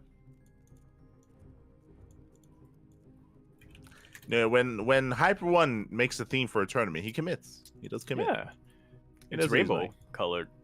It is somewhat. And there's an X, which it's an X for Xmas. There we go. There you go. Theme. Beautiful. No, hold on. I think Hyper One just sent us something on Discord. Oh. What are we looking at?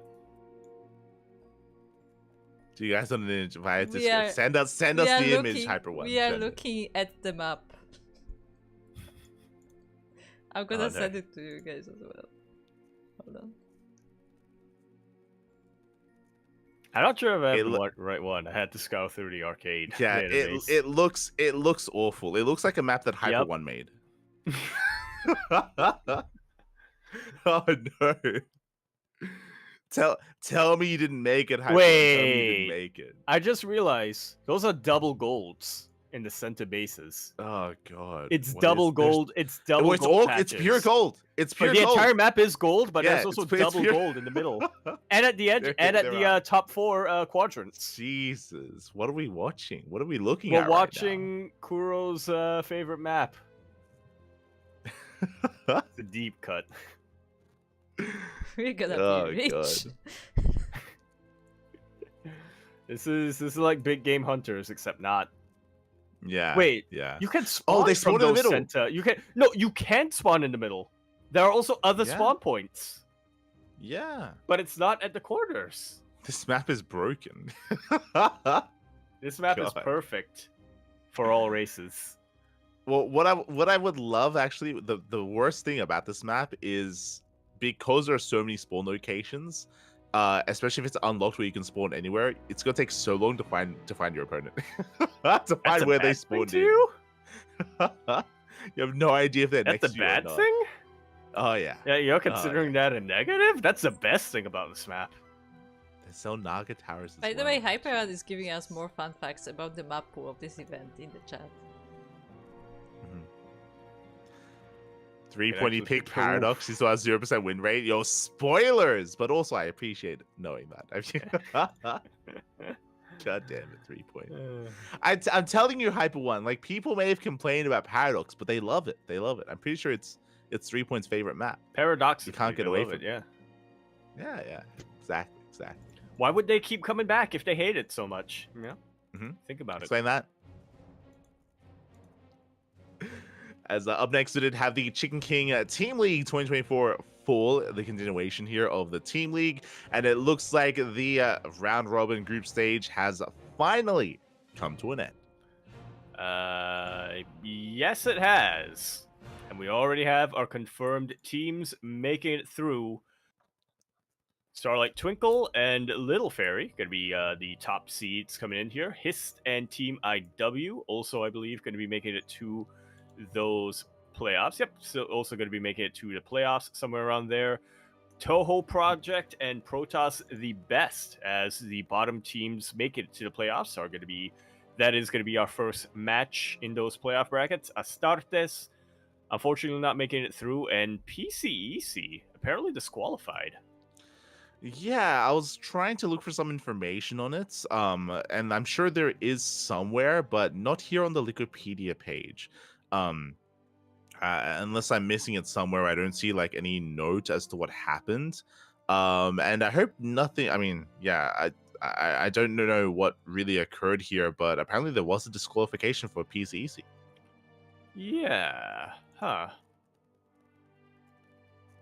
That could mean a lot of things. A lot of things could have happened to damn that. As you were mentioning, hopefully it's not something, negative. Hopefully it's not something that, they broke any rules or anything like that, and it is. But then again, that would be the only reason to be disqualified, so.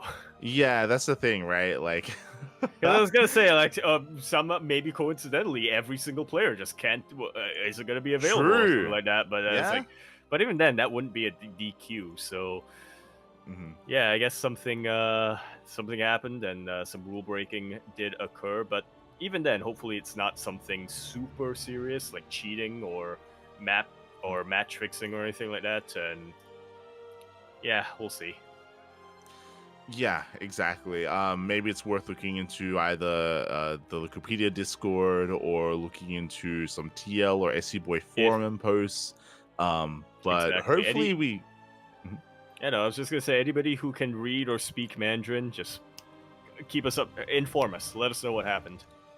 Yeah, it would be good to know. It is also a bit of a shame here for Moja, for example. Remember, he was picked up to play in this, and I mean, he did well for himself. They made it to the playoffs. I mean, they would have made it to the playoffs, but now Moja won't be able to compete in it, and yeah, it is quite a shame. Yeah, for sure. PCEC, I felt were going to be one of the teams to really look out for coming into the playoffs. I mean, they came in with quite a bit of momentum, and as you were mentioning, they are the team with Moja, so that's always supporting. Moja's a player who I definitely always root for, but yeah, just DQ'd, and we're not really sure why just yet. Yeah, if we find out any more details, then we will let you know in the coming week, in the next podcast. Otherwise, we do have our top 6 teams making it into the playoff bracket. Again, it is similar to WTL format, so depending on where you stand in the placements, you do get seeded further into the event. So we have Little Fairy seeded into the grand finals, Starlight Twinkle into the semis, followed by Hist, Team IW, and we have Protoss the Best and Toho Project facing off in the first round. Indeed, they are. Two teams that had managed to get a couple of upset victories during the regular season, so I'm glad that they are making it through here into the playoffs. And yeah, it's kind of hard to predict who's going to come out on top between the two of them. Yeah, we'll see. We'll see. I mean, coming into this, the favorite teams are going to be Little Fairy and Starlight Twinkle for sure. They're going to be poised to make it and to face off in the grand finals. We'll see if any upsets do occur, and if Starlight Twinkle can be denied that finals spot or that finals kind of series in that finals match. Best of luck. Best of luck to all the other teams. Yeah, and we'll keep you posted as well on how what the results are going to be, because as looking at the schedule, it's all slated to occur on one day. Oh boy. Wait. That's No, that can't be right. September 21st, 2024? That can't be right. I think that's just when it started. I think that's when it... Right, yeah. Never mind. This just hasn't been updated yet. The schedule hasn't been updated yet.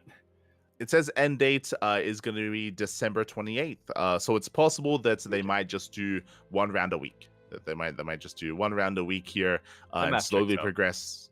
Yeah, so they progress through all the rounds. So best of luck to all the teams. Best of luck to all the players. We'll keep you guys updated. We'll keep you guys informed. Up next, we do have the Sunrise Cup 184. It is your weekly event here for the Chinese region, for the Chinese competitors. And we have seen some very interesting results here in the past couple of weeks. We've had some more, I would say, lesser known players take the Sunrise Cups week after week after week. But this time we go back to what we know best here. Nanami takes it in the end. Old man Nanami coming back in, defeating Ear in these grand finals. Yeah, it does get the 3-0. Unfortunately, there was a forfeit. I mean, a couple of forfeits earlier on. Lemon is a many-time Sunrise Cup champion at this point, and definitely would have been exciting to see a Lemon versus Nanami finals, but Lemon did forfeit in the semis, so Ear did face off instead. Yeah, Lemon forfeited in the semis after taking a walkover win against his opponent in the quarterfinals, which is yeah. And I mean, and Lemon was there because he 2-0'd Ghost Runner at the start of the tournament. True. So it's not like there was like walkover into just no one, like a ghost opponent. But it looks like maybe funny if it was. It would have. But yeah, it looks. Wait, actually, same with his opponent in the quarterfinals also played the first series.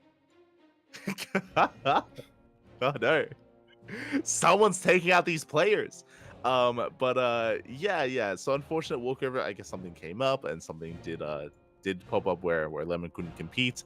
But shout out to Ear, of course, for making it to the finals. Didn't quite take it in the end, but did make it all the way to that best of 5. Yeah, well fought. Definitely. As up next, we do have the Lulu Cup number 29. And now this was actually held on the PTR, on the new maps as well.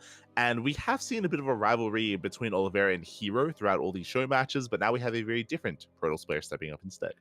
Yes, Oliveira and Trap did duke it out in the Lulu Cup number 29 show match. This time, no off race. Unlike the last Lulu Cup that featured TVP. Mate, as is tradition, every Lulu Cup we have to look at the graphic. We need to look at the graphic. That's a nice haircut. That's a very sharp haircut over on Trap. Damn it. I zoomed in. I was like, man, we gotta look at this. So we gotta look at this. And the first thing I noticed, Trap, he's missing half his head. What's going on? No wonder he lost. God damn it. No wonder he lost. He couldn't process the information that he was looking at because he was missing half his head. Oh no. They cut the brain off and Trap. No, Mhm. we need Gemini's critique though on this graphic. We do. I feel like they heard our criticism of their cropping job that they had, where they just did a poor job at Hero when it came to cutting out the background. And they're like, you want us to cut more? Okay, Be okay, careful take what this. you And wish for. they just I feel take off like half it's the gonna progress. I feel like by the 2 or 3 weeks from now, we're gonna have a player who just doesn't have hair, or they just cut out at this point. So it's just you can't see their hair. This is where they start having fun and they start cutting it like vertically. You know, they start slicing it with, like, Yes. part of the face and oh god, it's shaking my head. Now, I would imagine that they just got this.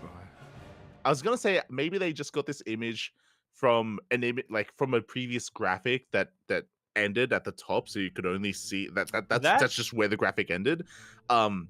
I would assume. But mate, what, you don't have any other photos of Trap? Like, come on. I'm pretty sure that this is from a GSL graphic. This is Yeah, from yeah. GSL promo for Trap. Mm-hmm. I mean, he looks good. Like, he's got a nice shirt, you know, rocking up. Like, he looks the collar. Good. It's popped. Yeah. Yeah. He looks good. He just there's not enough of him to look at. There's not. The hair being cut off. No. God damn it! Like, you know what? All you have to do, just like slip into Gemini's DMs, and he's got plenty of photos for you. He's got plenty. Like, too many, I would say. He does. Oh no! And many he probably cannot share, but he'll have something better for you here. Something with a full head, of hair. Smooch. It's like, we heard you don't like bowl cuts, so. Just cut out the bowl as well. But regardless, congratulations to Oliveira. Yeah, very strong showing from Oliveira this time. Oliveira, he has been on a bit of a win streak in the Luli Cups, but the past couple of them, they did go all the way to the ace match. This time, though, 4-1. Trap took one map, and that was about it. A little unfortunate we weren't able to see all of the maps, since we do have a lot of new maps coming out, but yeah. You can't really hold that against Oliveira for playing well. Yeah, and I think what I find the most impressive here is that this is a Trap that's in form. Like, Trap, he has been getting some crazy results recently. I would say remember this result here. Remember this result as we come into this week's Open Cups, because Trap popped off. He popped off in the Open Cups. Regardless, congratulations to Oliveira. Very dominant win, as you did mention. You could argue that a part of this could just be, you know, some teething issues when it comes to learning the new maps, learning the new PTR as well. But regardless, what we should say though is that a lot of events recently have been on the PTR. So a lot of these players have been getting more and more practice on it than in previous seasons and in previous years. Yeah. Plus, you know, if it's teething issues, then that's if it's teething issues, getting used to a new patch, then that's a bigger mark against Protoss, I would say. I don't know if it's really realistic for this to happen, but for some reason in my mind, when a new patch comes out, I expect Protoss to be the ones who do well initially, and then for the other two races, but Terran especially, to lag behind a little bit while still trying to figure out how to make use of the new patch and how to make use of the new map pool. So, you know, I don't know how realistic it is for me to have that expectation, but it's what I've become used to. I mean, you can compare it with the rest of the PTR tournament results we have coming up, so we'll see. True. We'll see. As again, Oliveira, he does take it 4-1, very impressive. Meanwhile, moving on over, we do have the Mask Cup coming up next. Yes. Now, this is a very fun event where initially we did not know who the opponents were for Oliveira. Yeah, neither did Oliveira himself. In the notes here, it says, similar to No Regrets Anonymous. For people who were around back then. Yeah, it's similar. So No Regrets Anonymous tournament was no one knew anyone. Like you just had you know players with hidden IDs that weren't revealed until afterwards. But here it was similar in the sense that Oliveira was known. Oliveira, you know, he was the one going up against some otherwise unknown players. It was just revealed who they were after the fact. Indeed. And once again, Oliveira continuing to dominate here. Won every single match. They were best of threes. Damn. Beat Ryung, beat Rogue, beat Trap. Although Trap was able to take a map off of him. The only player in Mass Cup who was able to do so. This is crazy, actually. Like for Oliveira to take down Trap 4-1, and for Oliveira to 2-0 Ryung, 2-0 Rogue, and 2-1 Trap once again. Like, mate, Oliveira, he is farming and keep in mind, these players. Exactly. Keep in mind, Oliveira was the one who had to stay on and play for 7 games in a row. Yeah, exactly. You know, he was on that grind set. You know, he didn't know who he was playing against either, so he had no kind of like foresight as to the play styles of his opponents. Here's the thing, though. I feel like for Oliveira specifically, that's actually a benefit for him. Because he's mentioned many times in the past that sometimes he overthinks too much and then he gets into his own head. But then when something flips in his switch, some switch flips in his brain. I mean, he mentioned this after beating Raynor in 2023 Katowice and in beating Raynor again in DreamHack Dallas. He said, "Yeah, I overthink too much, and then when Raynor got to match point, I decided, you know what, brain off, just gonna play loose," and then was able to play a whole lot better. So I feel like Oliveira is the one player, maybe not the only player, but one of the very few players who actually benefits from not having that complete information. Yeah, he can sometimes get into his own head, right? Get into his own head and kind of mess himself up in that way, in that sense, and maybe overthink, maybe overstress. But regardless, GG, well played, Oliveira. He does not drop a single series here in these show matches. So very impressive results by Oliveira. I mean, again, you were praising him earlier. We have been seeing Oliveira take down players like Hero in these show matches in recent weeks. So yeah, he's very in form. Absolutely, very dominant. I was gonna say this is a good sign for Bellum Zagora, but then I remember that's like still 8 months away, something like that. yeah, you're not wrong. That's how much I'm looking for. That's how much I just want another offline premiere. Home Story Cup cannot happen fast enough. You're like, if Oliveira, if he can keep this up for the next 6 months, like he's gonna pop up. True. You know, I believe it. I believe he'd be able to keep up this form. There you go. Best of luck. Up next, we have these Super StarCraft Global number 7. This is not the same as the Super 7s. Yes. This is more of a bracket format instead. Despite that, we do have a full Korean roster. That we do. It was a best of 4, or no, round of 4 is what I should say, into a grand finals, round of 4 best of 5s, Trap beating Gumiho 3-1, and in Classic beating Cure 3-1.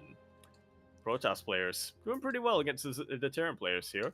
And then in the end, we had a full series best of 7 with Classic coming out ahead. Yep. As a reminder, I think this is the first Super StarCraft Global that was on the PTR. Let me just double check. Yes, so this is the first Super StarCraft Global on the PTR on the new map pool as well. So really impressive stuff here. Classic takes down Cure, Trap takes down Gumiho. I feel like we haven't heard much from Classic. I think I said something similar last week, where Classic has been floating under the radar. We've been getting better results out of Hero and Trap recently. Maybe Classic just taking some time off and taking a step back in the off season. But great to see him finally come back with a win this week. Indeed. And potentially, not the only win, but I guess we'll get into that as we talk about the upcoming events later down the line. But yeah, nice showing here from Classic, getting back into that form. And I mean, we were just talking about Trap's results against Oliveira recently, and it was definitely quite one-sided over there. But as you were mentioning, Trap, he has been on fire in these online events lately, so this was not an easy best of 7 whatsoever here for Classic. I mean, obviously not, because it went all the way to the ace match. Yeah, it went all the way to Game 7, a very clutch PvP between Trap and Classic. Definitely recommend checking out the VODs. It would be amazing to kind of embrace that and see how things did unfold. I was curious how they would handle the issue that is best of 7s on the PTR, because there are only 6 maps, and they chose, or at least for this tournament, they chose not to add another map. So looking at the veto process, it looks like Ultra Love was actually played twice. Ultra Love played once in Game 4 and then again in Game 7. Yeah, I have to wonder about that. How was it up to the admin's discretion, or did our players like decide? Yeah, if we get to that stage, we'll play again on one of these maps. An interesting like choice. Like maybe loser's pick or something, right, for the final ace match. Like it's we're not too privy as to the rule set here of what happened in those finals. But regardless, congratulations to Classic. And as you mentioned, right, this also shows that the win from Oliveira, it is even that much more impressive for Oliveira, because Trap, he's it's not like he's performing poorly whatsoever.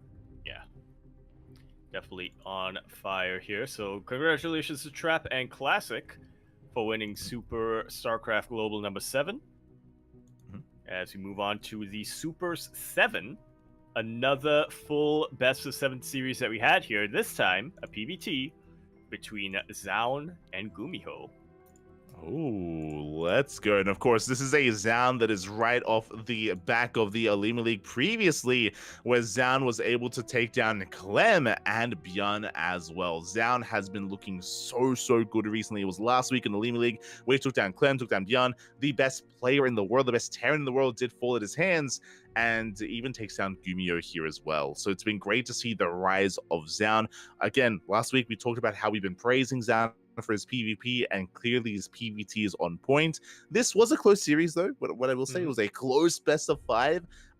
Very close indeed. Also quickly double checking, unlike the previous super event, this was on the current patch, not on the PTR. Yep, current patch, current map pool as well. So yeah, players very familiar with like there weren't too many teething issues or anything like that coming into this. This is potentially going to be the final event, or the final big event, or rather the final event featuring pro players that is on this patch, but we'll see.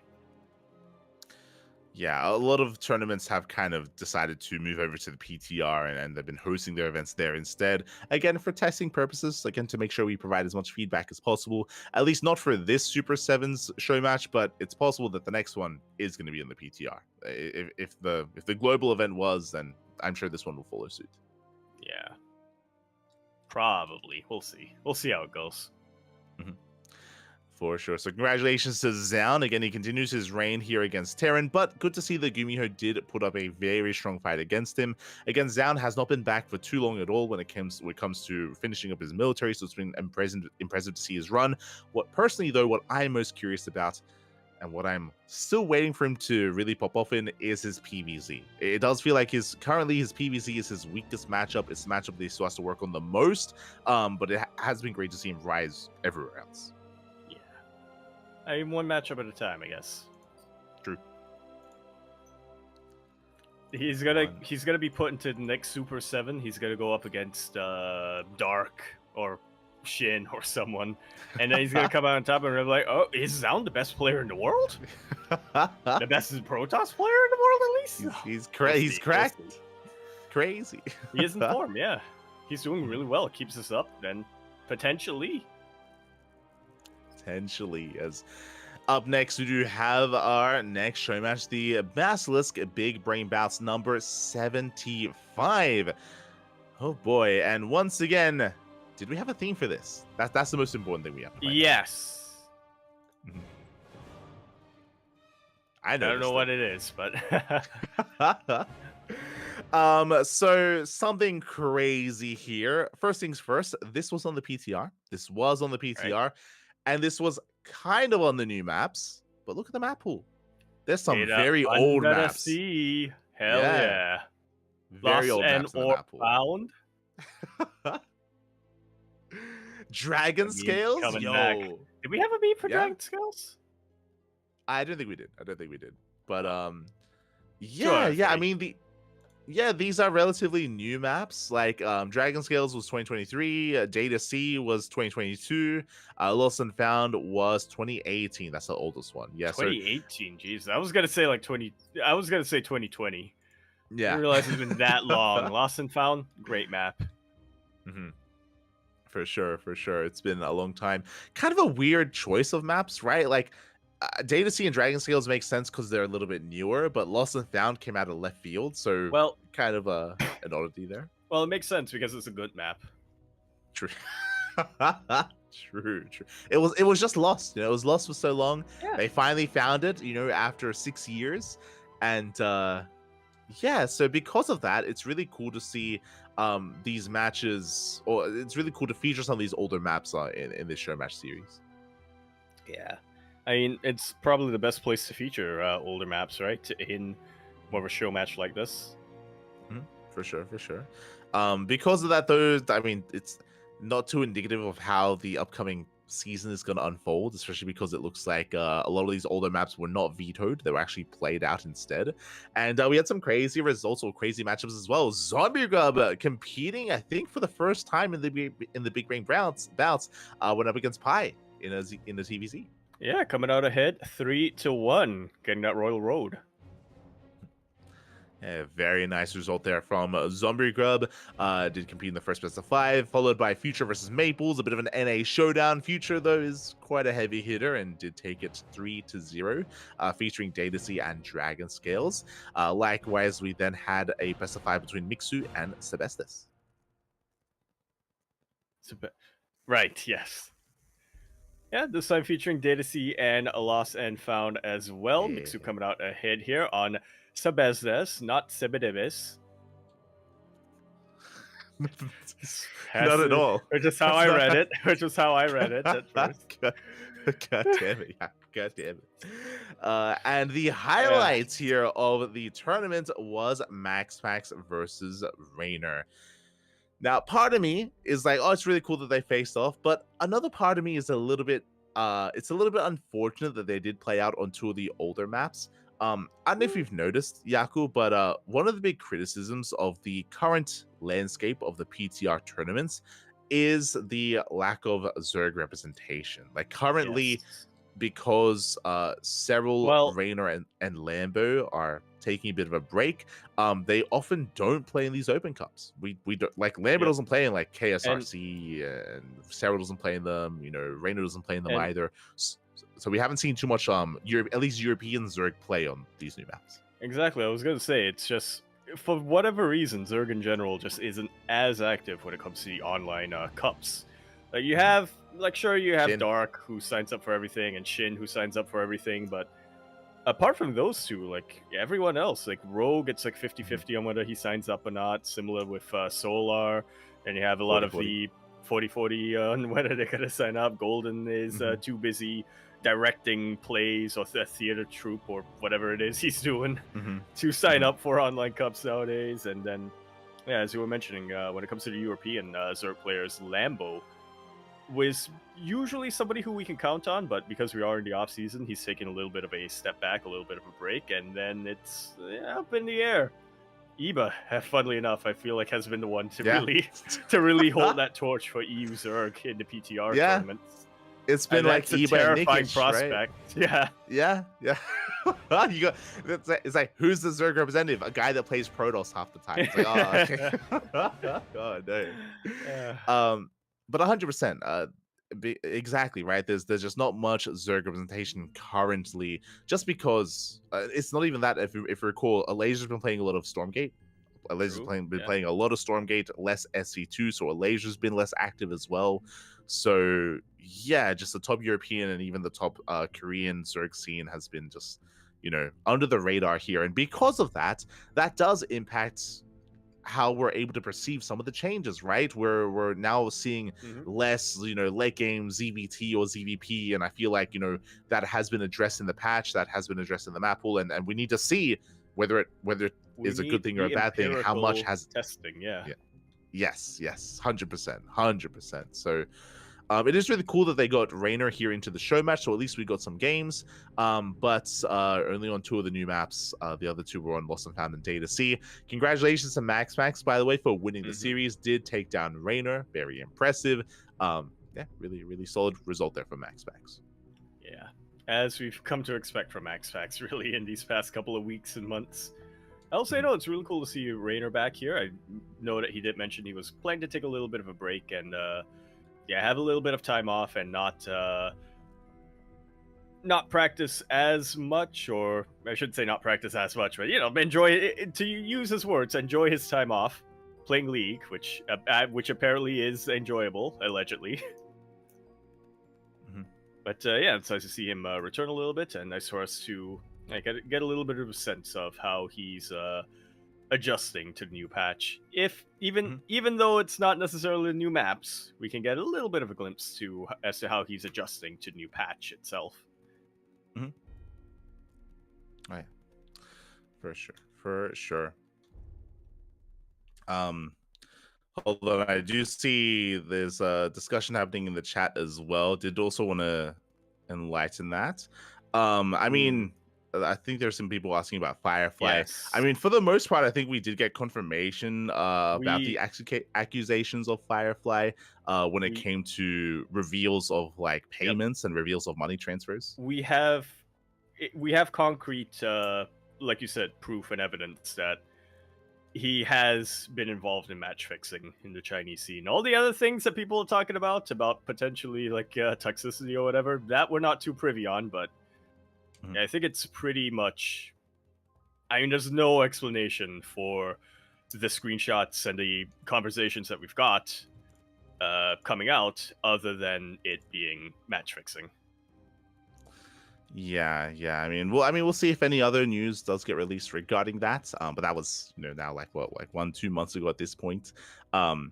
But yeah, with that, congratulations to MaxX for winning that series, and hopefully we see more of Rainer. Hopefully we see more of him in the new PTR, in the new map pool as well. It would be great to see more of that. Otherwise, we're still kind of praying and crossing our fingers for more Zerg representation in a lot of these PTR events. That's what we are hoping for. Yeah. As much as I would like to see Zerg nerfed, I would like them to be deserved nerfs rather than just nerfs to things that we weren't able to test out yet, and nerfs that were more of a gamble, I should say. Yeah, again, we still have some time for some testing. Definitely, we still have a couple of weeks ahead of us, so hopefully we're able to get some more feedback there. But up next, we have the OSC Rising Star number 13. We have slowly been getting updates here, slowly getting some more results, but we have them coming in. We have Night Phoenix. Night Phoenix takes down Fiant 2-0. Chance takes down Eva 2-0 as well. Chance popping up. I say Chance. Ordinary popping off. Ordinary taking down Eva. Ordinary taking down Night Phoenix, and Ordinary is already in the upper bracket finals. Yo, we were hyping him up for good reason. Chance, I mean, like, he felt like a little bit of a dark horse coming into this, at least compared to some of the other Korean players who have been a bit more active. But yeah, all of a sudden last week, I think we were talking about it, Ordinary Chance beating Shameless. We were like, whoa, that is not quite what we were expecting here. And then he proves it once again, beating Eba and then beating Night Phoenix. Yeah, very impressive stuff there by Ordinary. Likewise, we still have to wait for some more updates regarding Young Yako versus Scandy Kane. We're waiting for that update. Scandy Kane is another player that we're keeping our eye open for because of these results, as Scandy Kane did defeat Baby Marine and Hon Mono. So again, we're just waiting to see what happens against Young Yakov. Is Scandy Kane going to continue a crazy performance, or does it end against Young Yakov, who is, I would say, one of the favorites to win the entire tournament? Young Yakov is? Yeah, I would agree. Yeah. I would definitely agree. He's been around for a little while, and he's always been known to be a very solid player. When we do have events like this, like the OSC Rising Cup and some of the other more semi-pro tournaments, it's pretty reliable. He pretty reliably makes it to the finals in those, and yeah, even some of the Open Cups, he's been known to take down big names and create some of those upsets. So Young Yakov, I do have to agree, definitely the favorite, but I'm interested in looking at Chance after seeing his last couple of results here, seeing the last couple of players he beat. Yeah, I mean, Young Yakov is the reigning champion, right? He is the reigning champion, so it does make sense that we are looking to him to win it again. But as you said, our Korean Protoss player here definitely has been performing very, very well. Did drop a map earlier to Demi, but Demi's an animal. Demi is a very unique kind of player. He is the shark, of course, of the sea. It bodes well for him. I don't know if this happened last week or if we brought it up last week, but Demi also beat Hon Mono 2-0, eliminating him from the lower bracket. So I can imagine the celebration that was had afterwards. Let's For go. Demi. Let's I'm sure he go. was on cloud 9 after that. Yeah, Demi doing well. We do have those lower bracket results coming Specifically in, as you because it was mentioned. Han Mono. Mhm. I don't think we actually went over these results, so this is actually crazy. Bappy takes down for Jumi 2-0. Big win Yes. for Bappy. I mean, Jumi has been We doing were- well himself. To be one of the first players to be knocked out of the tournament, that is crazy. That's crazy, and it's even sadder that we're not going to see the Jumi Iba match. Yeah, that's really Coming what down we later wanted. down the line, That's- but yeah, very impressive results here from Papi. Mhm. Up against Shameless in the next round. Shameless, who beat Baby Marine. That is a PvP that's just going to be pure chaos. It is. It is going to be very chaotic there. I mean, Shameless did come in as the favorite against Baby Marine, but again, Baby Marine is the big name. It is a shame that he is knocked out in the first round, or in the first round of the lower bracket. It shows how brutal, how competitive these matches are. Best of luck to all those that are remaining. Art takes down Rostock 2-1 as well, and we do have continued PvPs down there. I'm sure Iba is excited to see more Protoss ahead of him. I'm sure. Will he succumb and become Protoss himself? Probably not. No, I Probably hope not. We'll I don't see. think he wants to play PvP, but we'll see. Anything can We'll happen. see. For sure. As up next, we do have the OC King of the Hill, weekly number 191. And interesting, we had some big results coming in here. Even though Jumi did struggle and did get knocked out of the OC Rising Star, he vented his frustrations. He actually got his revenge here in OC King of the Hill. True. True. Yeah. I mean, let's look at this: beating Jumi, beating Demi, beating Byeon. Sorry, Jumi beating Byeon, beating Demi, and then beating Shameless here. I mean, that's crazy. Byeon, he was the, I believe, reigning king of the hill. He was invited to start off the entire event. Homeowner off race Zerg. He took down Spirit, who's a big heavy hitter in Europe. And it was who was the player to knock down Byeon? It was an unlikely hero. It was Jumi. Yeah. Venting out his frustrations. Just all that angst. Sorry that you had to be the target of it, Byeon. But Jumi, went on a little bit of a roll here, taking out Jumi and then Demi and Shameless, so one of each matchup, but then finally fell to Christianer in the fourth match that he played. Christianer, though, falling to Geralt in the next round, and then we have the crown kind of switching hands a little bit. Yeah. Until very often here. Exactly. We had the Geralt fall into UAD Soldier fall into Mixu. Mixu did go for a bit of a win streak himself, taking down UAD Soldier, Rebellion, and Nicaract before falling to Art. Again, a more unlikely opponent to bring Mixu down. Art pops off in the best of one, then to GG Machine, then to Quanta, then back to Demi, as Demi looks like he was revived at the very, very end to be the final King of the Hill. So a very dynamic OSC here this week. And this is why this format is so fun, because it's purely best of ones. Upsets do happen, and without it, we wouldn't see something like this, someone like Jumi defeating Byeon. Yeah, so like Jumi beating Byeon, or well, I guess that's the biggest upset coming out here. I don't think it's cool that Demi did get revived and ends things off as the reigning King of the Hill now, though. Yeah. It's fun to see Demi popping off towards the end. But yeah, like even Art beating Mixu or UAD Soldier beating Geralt, we kind of glossed over that one. True. But like, yeah, some just crazy best of one results here. It's wild. Yeah. It's really cool to see. I feel like last week, in these past couple of weeks, we've had a lot more dynamic King of the Hills. I feel like before that, or before the start of November at the very least, we had a lot of King of the Hills where it's like, okay, Geralt comes in and he wins like 5-6 games in a row, and then he falls to Christianer, who goes on to win 5 games in a row, and then Byeon comes in and then he wins 5 games in a row or something like that. Mm-hmm. Yeah, but these past couple of weeks have been a lot more dynamic and up in the air. Yeah, it's always a little fun to have that. I mean, don't get me wrong, it's always really cool whenever there is a big win streak, when someone rocks up and wins every single game, but it's more exciting when it does pass hands like this, when it's a lot more unpredictable when it comes to who can defeat who. So shout out to all the players that did have their performances here. Shout out to Jumi for winning the most amount of money in this week's event, and look forward to seeing everyone back next week. Yeah, for another hill to climb Yeah, exactly. and We'll fall climb off out that of. hill.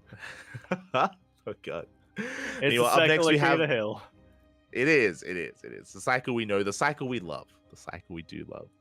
As up next, we have the StarCraft Evolution League number 6. Now, this is actually the final StarCraft Evolution League before the Fall Championship. With this Evolution League, that locks in the seeding, the standings for the invites for the championship. Indeed, we do, and we actually did have that announcement recently as to who is confirmed in, as well as a couple of wildcard invitees. I guess we'll go over that after we go over the results here. Classic coming in, and once again winning another SC Evo league. Yeah, Classic. He is one of the few big names that has shown interest in StarCraft Evolution. There aren't too many. To my mind, it's Classic and Shin, basically, the two most prevalent current top Korean pros in SC2 that also do compete in SEL. So really cool to see Classic continuing that interest here. Did have a solid performance until the finals, where he went all the way to the ace match. 3-point. He's also, I would say, one of the best Zerg players in StarCraft Evolution currently. When I think of SEL, I think of Shin and then 3-point. They're the top two Zerg players in SEL, and it was great to see them go back and forth the way they did. Overall, I mean, Quanta can be thrown into the mix there, I suppose, but when I think of SEL, I do think of 3-point typically. Yeah. I do think of 3-point as well. I do think of Shin.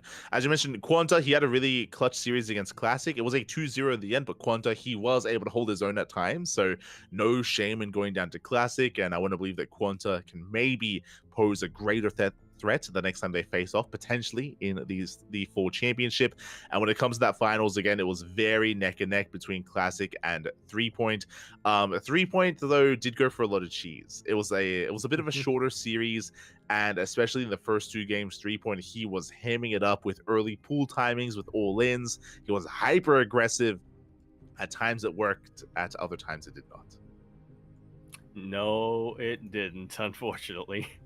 I wanted to see it work, but yeah. So congratulations to Classic for becoming the final StarCraft Evolution League champion for the at least the fall kind of season here of 2024. So congratulations to Classic, us into the Fall Championship. Indeed, it does. We have confirmation on all 16 of our players going to be competing in there.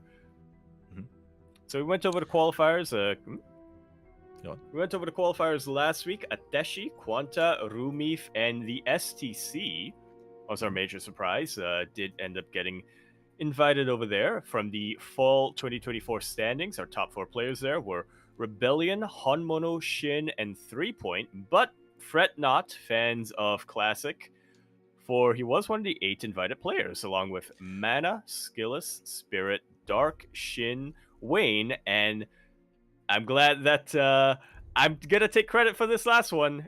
Thermal coming in as the final invited player. Gonna be playing Terran for the Brute War segment, but random for SC2. Let's go. Uwu Thermal is going to be a part of the event. Some of these invites were a little bit more obvious. We mentioned Classic. Classic, he has been very active when it comes to the StarCraft Evolution scene, so it makes sense to invite him.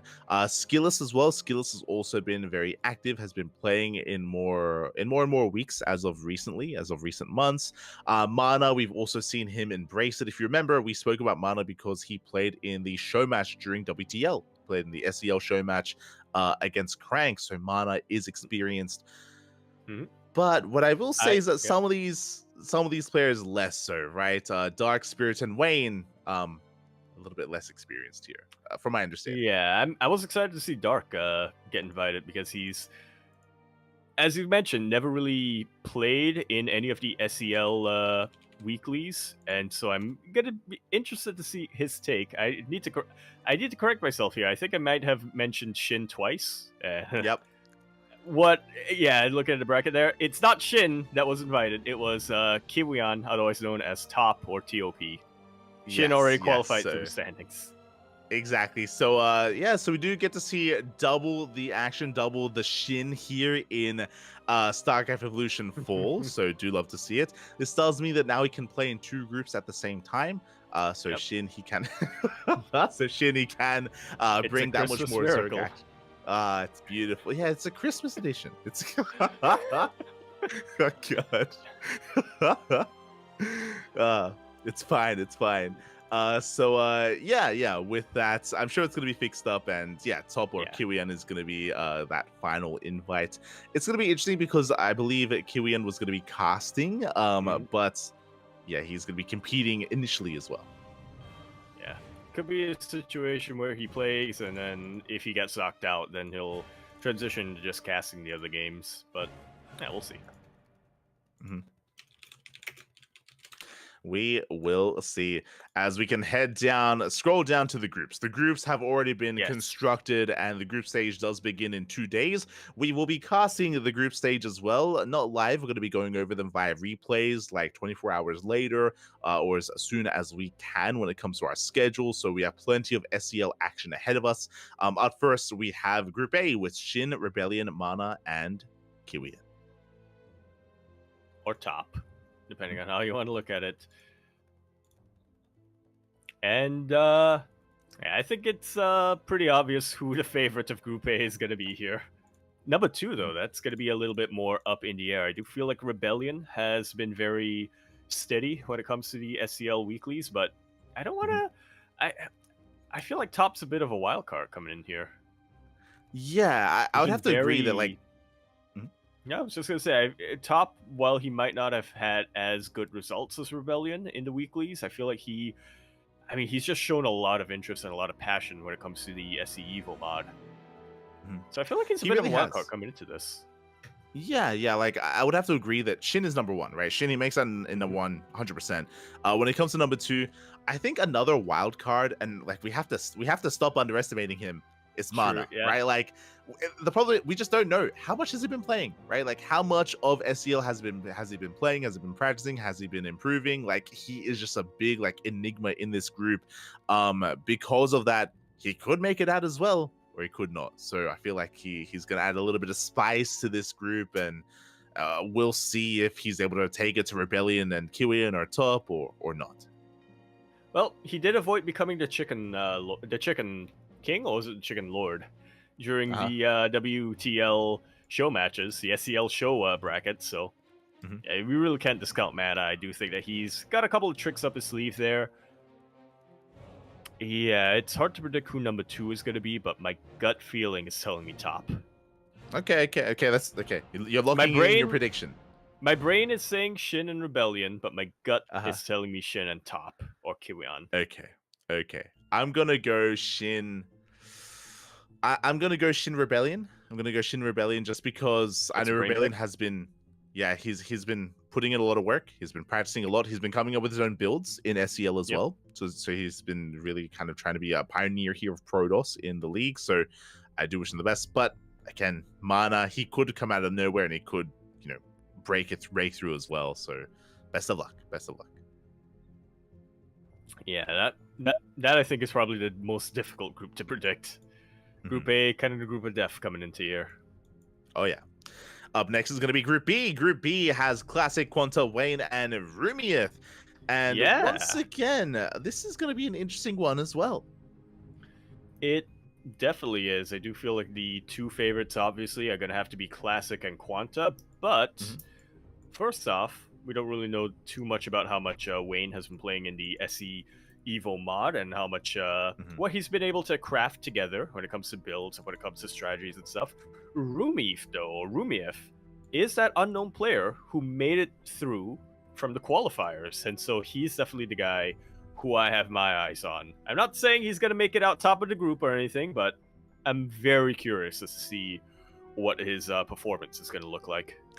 Oh yeah, like Rumieth, he's no slouch. Like he is a solid player in SEL. I would say he's like top 3, top 4 Zerg player currently in SEL, like right under 3 point is where I would place Rumieth. So yeah, I do think that he is a very strong competitor. As you said, I would favor Classic and Quanta, but similar to Group A, well, I should actually say maybe it's a bigger gamble, I think, here. Unlike Mana, we haven't seen Wayne play SCL. Mana at least had the show match, and we've seen Mana embrace the mod before. I don't think we've seen Wayne do that. So Wayne is an interesting one. I don't know how much he's played. I don't know how much he's practiced. In my mind, less than Mana, but at the same time, you could argue that Wayne has like greater skill in SC2, so like some of that may just organically transfer over. So like, I mean, maybe that'll carry him anyway. It's hard to tell. What I want to know from Wayne though is, when he plays Brute War, is it going to be Vanya? True. Or Radata? True. Is going back? Does he name change again? Does he go back in time? I hope so. It's what Wayne are we going to see, right? Are we going to see the Vanya of old? Are we going to see the Radata of mid? Or are we going to see the Wayne of current generation? Yeah. We'll see. Current StarCraft. Yeah, like just like the previous group, I feel like looking at these otherwise unknown players, or these players that we haven't seen too much in SEL, is going to be the most exciting thing to see just how well they perform. Yeah. Which I feel like isn't necessarily something we have to worry about too much here in Group C, because I do feel like when it comes to Group C, the only player who I'm really not too sure how much they've been playing the SC Evo mod is Spirit. I feel like 3-point Skillus are the obvious favorites coming into here, and while the SCC might not have played in as many weeklies, it's a similar situation with Top or Kiwion, where we know he's been very interested. He's been casting a couple of these past tournaments, and so I know that he's definitely got a lot of passion for this mod. I know for a fact that he's playing a lot of SC Evo games. So really, the question mark for me would be on Spirit to see you know, how familiar he's been able to make himself with SC Evo. So also, for Group E, you're locking in Classic and Quanta, yeah? For Group, yeah, I guess. Yeah, okay. So for Group C, I would agree definitely, where 3-point and Skillus, they're like the favorite players coming into this. And once again, like the other group, Spirit, it's like, how much has he been playing? You know, like how informed is he with SCL? Like, can he pose a threat to 3-point and Skillus? I think I would say that even if he is experienced with SCL, because of how good 3-point and Skillus are, it's gonna be tough. It's gonna be a little bit like tougher here for Spirit. Yeah, no matter what, I mean, 3-point and Skillus, you're just so far ahead that I feel like you'd be betting against yourself if you were to predict anyone, if you were to predict any other result other than 3-point and Skillus, which is why I'm gonna be rooting for SCC and Spirit. Okay. Okay, let's go. Best of luck there to the SDC and Spirit. I mean, as you mentioned, just to echo it, yep, the SDC has been casting a lot. Because of that, I'm sure he's very well versed in the current meta of SEL. That is an advantage that he's going to have coming into it. He's also been playing and practicing a lot as well. Because of that, you know, he might even be favored against Spirit. It's possible. It comes down to how well practiced Spirit will be coming into Group C. Best of luck. It's going to be quite difficult. He's up against some big names in SEL, so good luck to Spirit. As we have the final group, Group D. Wait, so what are our predictions for Group C? Mine 3-point and Skillus. Okay, that's what my brain is. That's what my brain is telling me. But you're also picking that, so I'm going to go for SCC and Spirit, which is my heart pick. You're pulling a trap. My gut pick is Skillus and STC. Okay. Fair enough. So, you know what? I'll say STC and Spirit. Just to balance things out. Just to balance things out. You know what? It's the Oliveira thing. My brain has never gotten me anywhere. It's never... nothing good has come from my brain. So, I'm going to ignore my brain pick. And I'm going to go for STC and Spirit. I'm going to do the exact opposite. I'm going to reverse psychology my brain. That's not true, Yaku. Your brain has led you well. It's oh no. Nothing good has come out of it. Not like this. We have the final group. We have Dark, Honmono, Ubu Thermal, and Ateshi. Yes. And I mean the obvious favorites, have got to be Honmono and Ateshi. I do feel like Ateshi is a little bit more unknown, but I mean, he's beaten some pretty good players in. I mean, the qualifier itself. I mean, he beat Let's take a look, see here, and take a look at who he beat, because I remember it was pretty impressive. I think he took down Lunacy, if I remember correctly. He beat Rebellion. He beat Rebellion, and That's he beat Luna C. Ah. So yeah, in the PvP matchups, at the very least, Ateshi is somebody who I think we have to consider to be a favorite coming into this with the information we have at hand. But yeah, I'm not too... I can't say I'm too familiar with him either. Yeah, I think Group D, it looks a lot of fun. It looks like a lot of fun, I'll be honest. Yep. Like, Homono's an animal. He's very aggressive, whether it's with SE2 or Brood or Terran. He's very much so in your face. You have Ubu Thermal, which, I'll be honest, I don't watch a lot of his YouTube videos, but I would imagine he's made some content surrounding He's SEL. got a lot of meme builds. I'm sure he does. Let me tell you that. I'm sure he does. And I'm sure they're going to be effective as well. I want to believe that. So Man. I feel like Group D is more up in the air when it comes to who can make it out. I think Euthermal has it in him to take some of these games. Dark, he's also very aggressive, likewise. You've just sold me. We need to just see nothing but Homono versus Euthermal over and over and over again. That's what I'm gonna... And that's... You know what? That's not necessarily my prediction, but I'm gonna root for Homono and Euthermal to make it out and then make it to the finals. Okay. Fair enough. That's what I'm hoping for here. So, man, that would be a full best of 7 between the two of them, and especially with Euthermal playing random in SC2. Yeah, that would be a lot of fun. That's what I want. It would be. I think Group D has a lot of meme factor.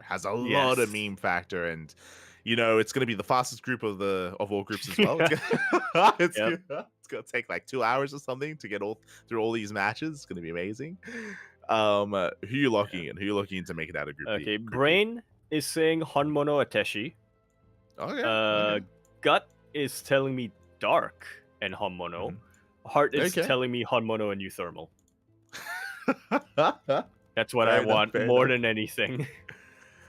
I'm gonna go for a more wild pick here for Group D. I'm gonna say, I got a lot of love for Ateshi and Homono, but I wanna believe in Dark and Euthermal. I wanna believe in Mark, and I wanna believe in Dark. I wanna believe that they can Mark and Dark. Let's go. Exactly. I wanna believe Dark can just brute force his way through this group. With just like 2-3 base all-ins, roach play, just hyper aggression. And I want to believe that Mark, he comes in with some crazy all-ins and just pops off. It's going to be a scenario where Honmono, Euthermal, and Ateshi, they are like, okay, what's the best build that I can use? How do I really refine this down? What's the meta? How can I really make use of the map? And then Dark just comes in and builds a billion roaches and a billion... Hydras. A billion... Hydras, I guess. I'm trying to think of something more Brute War specific. I was going to say Scourges, but... That's only an entire unit. A billion Guardians, I guess. Yeah, there you go. And that's how he wins. And he's like, yeah, I did not think at all. I make war stuff. I win. There you go. It's possible. Well, he could pull that off. So, with that, I do look forward to it. Again, the group stage is going to be taking place over the next week. We will not be casting it live, but we will be casting it via replays at a later date. So do look forward to the eventual replay cast of these groups. Likewise, the playoffs are going to be they're going to be next week. So this week we have the group stage. Next week we have the playoff brackets. So we have quite a month, or quite a couple of weeks full of StarCraft Evolution. Oh yeah. What a way to end the year. It's a good way to spend your Christmas. Yeah, it is the Christmas edition.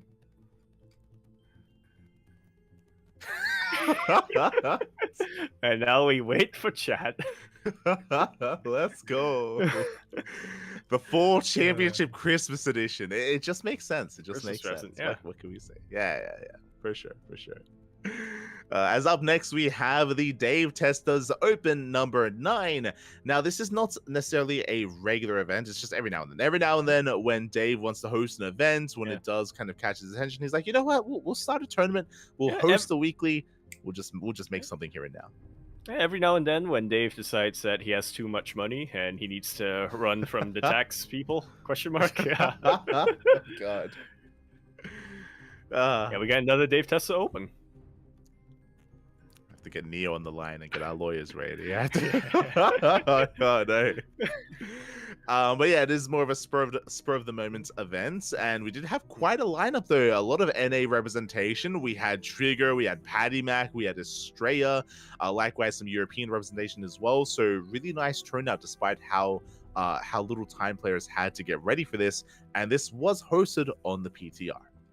Indeed, it was. So new maps, new patch, and a full best of 5 finals here between Estrella and Geralt, but Estrella, in a very close best of 5, managed to pull through in the end. Whew. Yeah, very impressive here. Estrella, he took down Wayne. Really cool to see Estrella and Geralt go the distance and Estrella get his revenge. If you remember, it was a couple of weeks ago where we casted and we saw Trigger defeat Geralt and Geralt defeat Estrella. That's also what was sparking, like, who's the better NA player? But now it's reversed here. Geralt takes down Trigger, but he falls to Estrella. So the three of them have been going back and forth. Three of them quite close in skill, clearly. And this week, Estrella's the victor.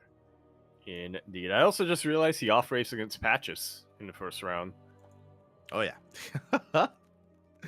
Great to see. What's interesting to me is that usually whenever Estrella off-races, he plays Terran, but I guess he didn't want a mirror matchup, so this time he played Turg. May as well. Mhm. Especially the new patch, TVT. Actually, I think it would have been pretty exciting.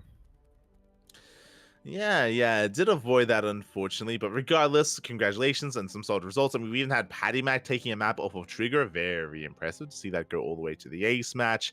And that we had entire mainly side of the bracket that's just nothing but PvP. It's there's so much PvP. Oh god. Which is how online events usually go, to be fair. So that trend does continue here. And again, congratulations to Estrella when it comes to checking. I mean, I do appreciate that at least Wayne was a part of this as well. We spoke earlier how we haven't seen too much Zerg representation in these PTR events. So great to see that Wayne was able to rep the Zerg race here in this tournament. Yeah, got to see a little bit more of how Zerg interacts on the new maps and in the new patch. For sure. Up next, we did have the Sparkling Tuna Cup number 72, of course, also on the PTR. Yes, also on the PTR, and a historic Sparkling Tuna Cup, I might add, as this was the one where Iba won the raffle. I was like, what's he excited about? Oh, let's go. Iba, he does walk away with that raffle win. Bit of a consolation prize as Iba did get knocked out in the quarterfinals by Shameless. Again, we spoke about it. Shameless, he was able to perform well this week by defeating Forjumi in the OC Rising Star tournament. And he also brings down Iba here as well. Similarly to the previous tournament, a lot of PvPs were taking place, as is typically the case in Sparkling Tuna Cup. But we had a lot of representation here. Just a really nice showing as we had players like Nickeract, Hodmono, Nikic, Iba all rise up as well, all show up. Yeah. A little bit of match diversity to be had, but of course we relegated the Protoss players to one side of the bracket to try to avoid too much repetition there, but dread it, run from it. PvP finals arrives all the same. Mm-hmm. As we had Zauna versus Geralt, a very close series. This time, though, I mean, we were praising Zaun's PvP, but this time, Geralt coming out ahead. Yeah, I'll be honest. So for this week's tournament, Nightmare didn't check in, Björn didn't check in, like our other Korean competitor, Christianer, he didn't check in either. So our typical champions weren't quite here. And after seeing Zaun perform insanely well last week, I was like, yo, Zaun, he's gonna walk over everyone. Like Zaun, he's just gonna walk up, he's gonna collect his check, and he's gonna step out.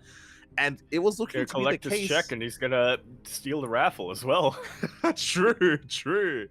But I guess maybe it was a sign of things to come. Zaun, he did not win the raffle, and Zaun, he did 2-0 his way to the finals. But in the finals, we had someone that can contest against him. I mean, we just saw Geralt go to the ace match against Estrella, didn't quite bring him down, but clearly showing that his PvP is on point, and does so here against Zaun as well. Yeah, very nice. Very nicely done here from Geralt. I mean, like you were saying, it's a very close finals coming in here. I would say two of the current top form Protoss players, at least in the online PTR Cups. Mm-hmm. Oh yeah, like I mean, Geralt, he's been grinding, right? Like we've been seeing him week after week after week in a lot of these open tournaments. Geralt, he is there. He does ruin his sleep schedule, or go full Terran and go full Degen if you want to look at it that way, and stay up for a lot of these tournaments. Ruin? So this was or improve. Uh, it's true. It's all about perspective. True, Yeah. true. But yeah, congratulations, Geralt. He takes down Zaun, who has some killer PvP. So this is a big win here for Geralt. Very impressive. Well played. Yep. Very nicely done. As you can imagine, the PvP was very chaotic. There wasn't too much cheese, I'll be honest. There was like some proxy stargates here and there, but not too much like committed aggression. We got to see a lot of mid game between Zaun and Geralt as well, so I do recommend the VODs. Again, if you want to tune into some PvP action, we did see plenty of it here in this event. And so congratulations to Geralt. Up next, we did have the Wardy TV Monday.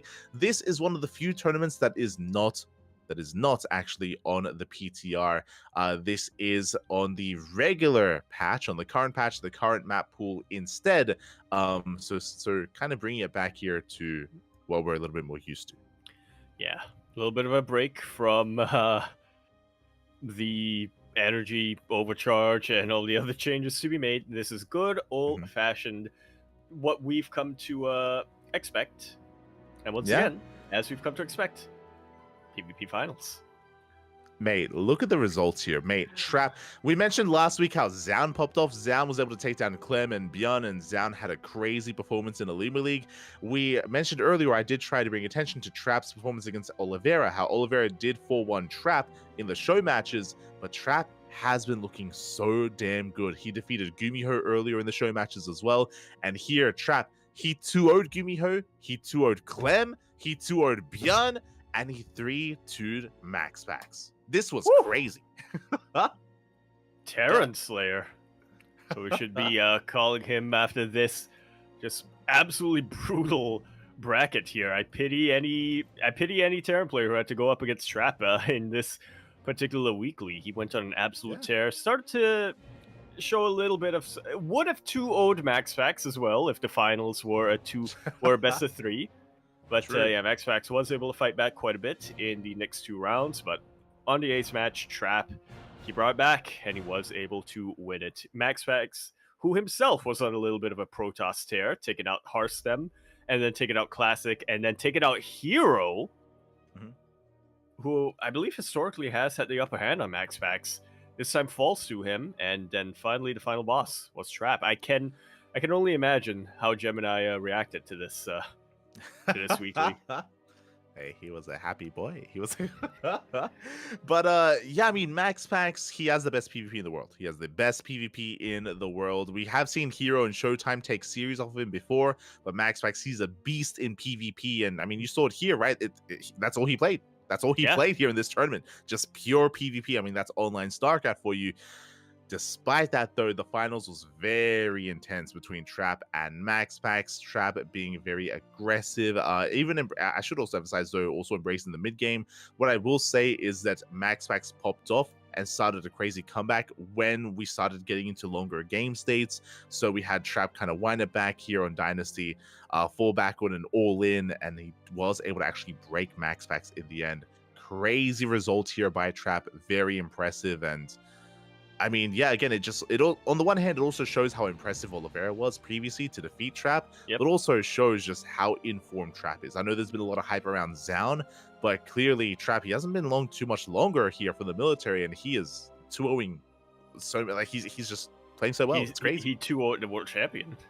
He did. It's crazy. So yeah, just the rise of Trap and the rise of Zaun and the rise of some of these players has been exciting and really cool to see them become more competitive and regain a lot of their skill. Yeah, without a doubt. I'll be keeping our eyes on them. Oh yeah, definitely. So congratulations there to Trap. Meanwhile, we can head on over here to our next weekly, to the KSRC, the Kalara Steadfast Roddy Cup. Yeah, the final one, I believe that has been scheduled. Yeah, it was announced this week. It is unfortunate to hear, but it looks like they are putting the series to an end.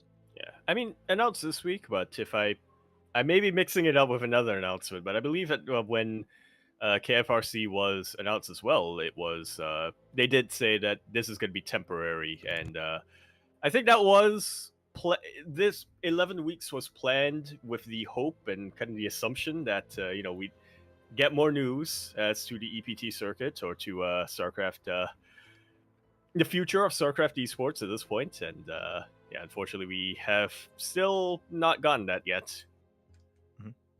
Yeah, I mean, a lot of these weeklies are temporary, like KSRC, the World TV Monday, the now Pigosaur Cup, are all temporary during the EPT off season. But like the KSRC is the first to, at least for now, come to an end. Again, the reality is we don't know how long the off season is. The off season, and I don't think they necessarily thought that it was going to be lasting this long. So it has been a big investment here from Kalar, Steadfast, and Roddy, and they did put in a lot of work hosting these 11 weeklies. But at least for now, they're going to be calming things down. Yeah, huge shout outs to Kalar, Steadfast, and Roddy. I do want to say that Kaelaris alluded on Twitter that they will try to figure something else out for the time being, but like there are no solid plans right now. Yeah, so potentially like maybe a monthly tournament, maybe some show matches. I'm sure they do still want to support StarCraft in some way, but maybe in a bit of a different format instead. We'll keep an eye out on social media. We'll keep you guys updated. Yeah, on what's to come. Meanwhile, when we get to the actual results, though, we did have a TVP finals that we've come to kind of expect, but not the finals that we've gotten so used to. It was still Clem versus Protoss, but it wasn't versus MaxPax. Yeah, I mean, we have a different Protoss player popping up this time. I mean, we saw that earlier that day. It was a Trap that was able to just have a crazy run and a crazy performance. Here we see Estrella. Estrella takes down MaxPax 2-0. Estrella takes down Bjorn as well. Again, there's a reason why we were hyping up Estrella while we were saying like, hey, maybe he could even be an invite for Home Story Cup, because this is not the first time in the past month that he has defeated Bjorn. So Estrella, he's been looking really strong. Did go down 3-0 to Clem, but again, Clem is still the world champion. Clem is still the best player in the world. May have gone down to Trap, but that's also why we were praising Trap so much, because Clem is still the best. Without a doubt. Clem also did drop a single map in this tournament, which I think for most other players that would be noteworthy, but for Clem, that's like, yeah, that's Clem. We've come to expect that from him. For sure. So, clean sweep there by Clem. Impressive result there by Estrella. And with that is going to be our final KSRC champion, at least for now. Yeah.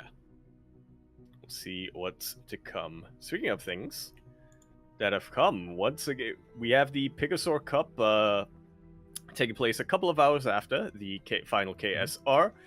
And once again, another TVP finals, but this time, Estrella once again taking out MaxPax in those semifinals, but falling to Bjorn here in the grand finals, who gets a little bit of revenge on him. Yeah, 2 tournaments in a row, by the way. 2 tournaments in a row. Estrella takes down MaxPax back-to-back, popping off in the PvP. Even takes down Trigger. I didn't get to cast it, unfortunately, but Estrella did take down Trigger 2-0 as well. So Estrella, he has been on fire. And as you mentioned, this time he goes up against Bjorn. But this time, Bjorn gets revenge. Estrella may have beaten him in the KSRC, but Bjorn does bring it back and bring it home.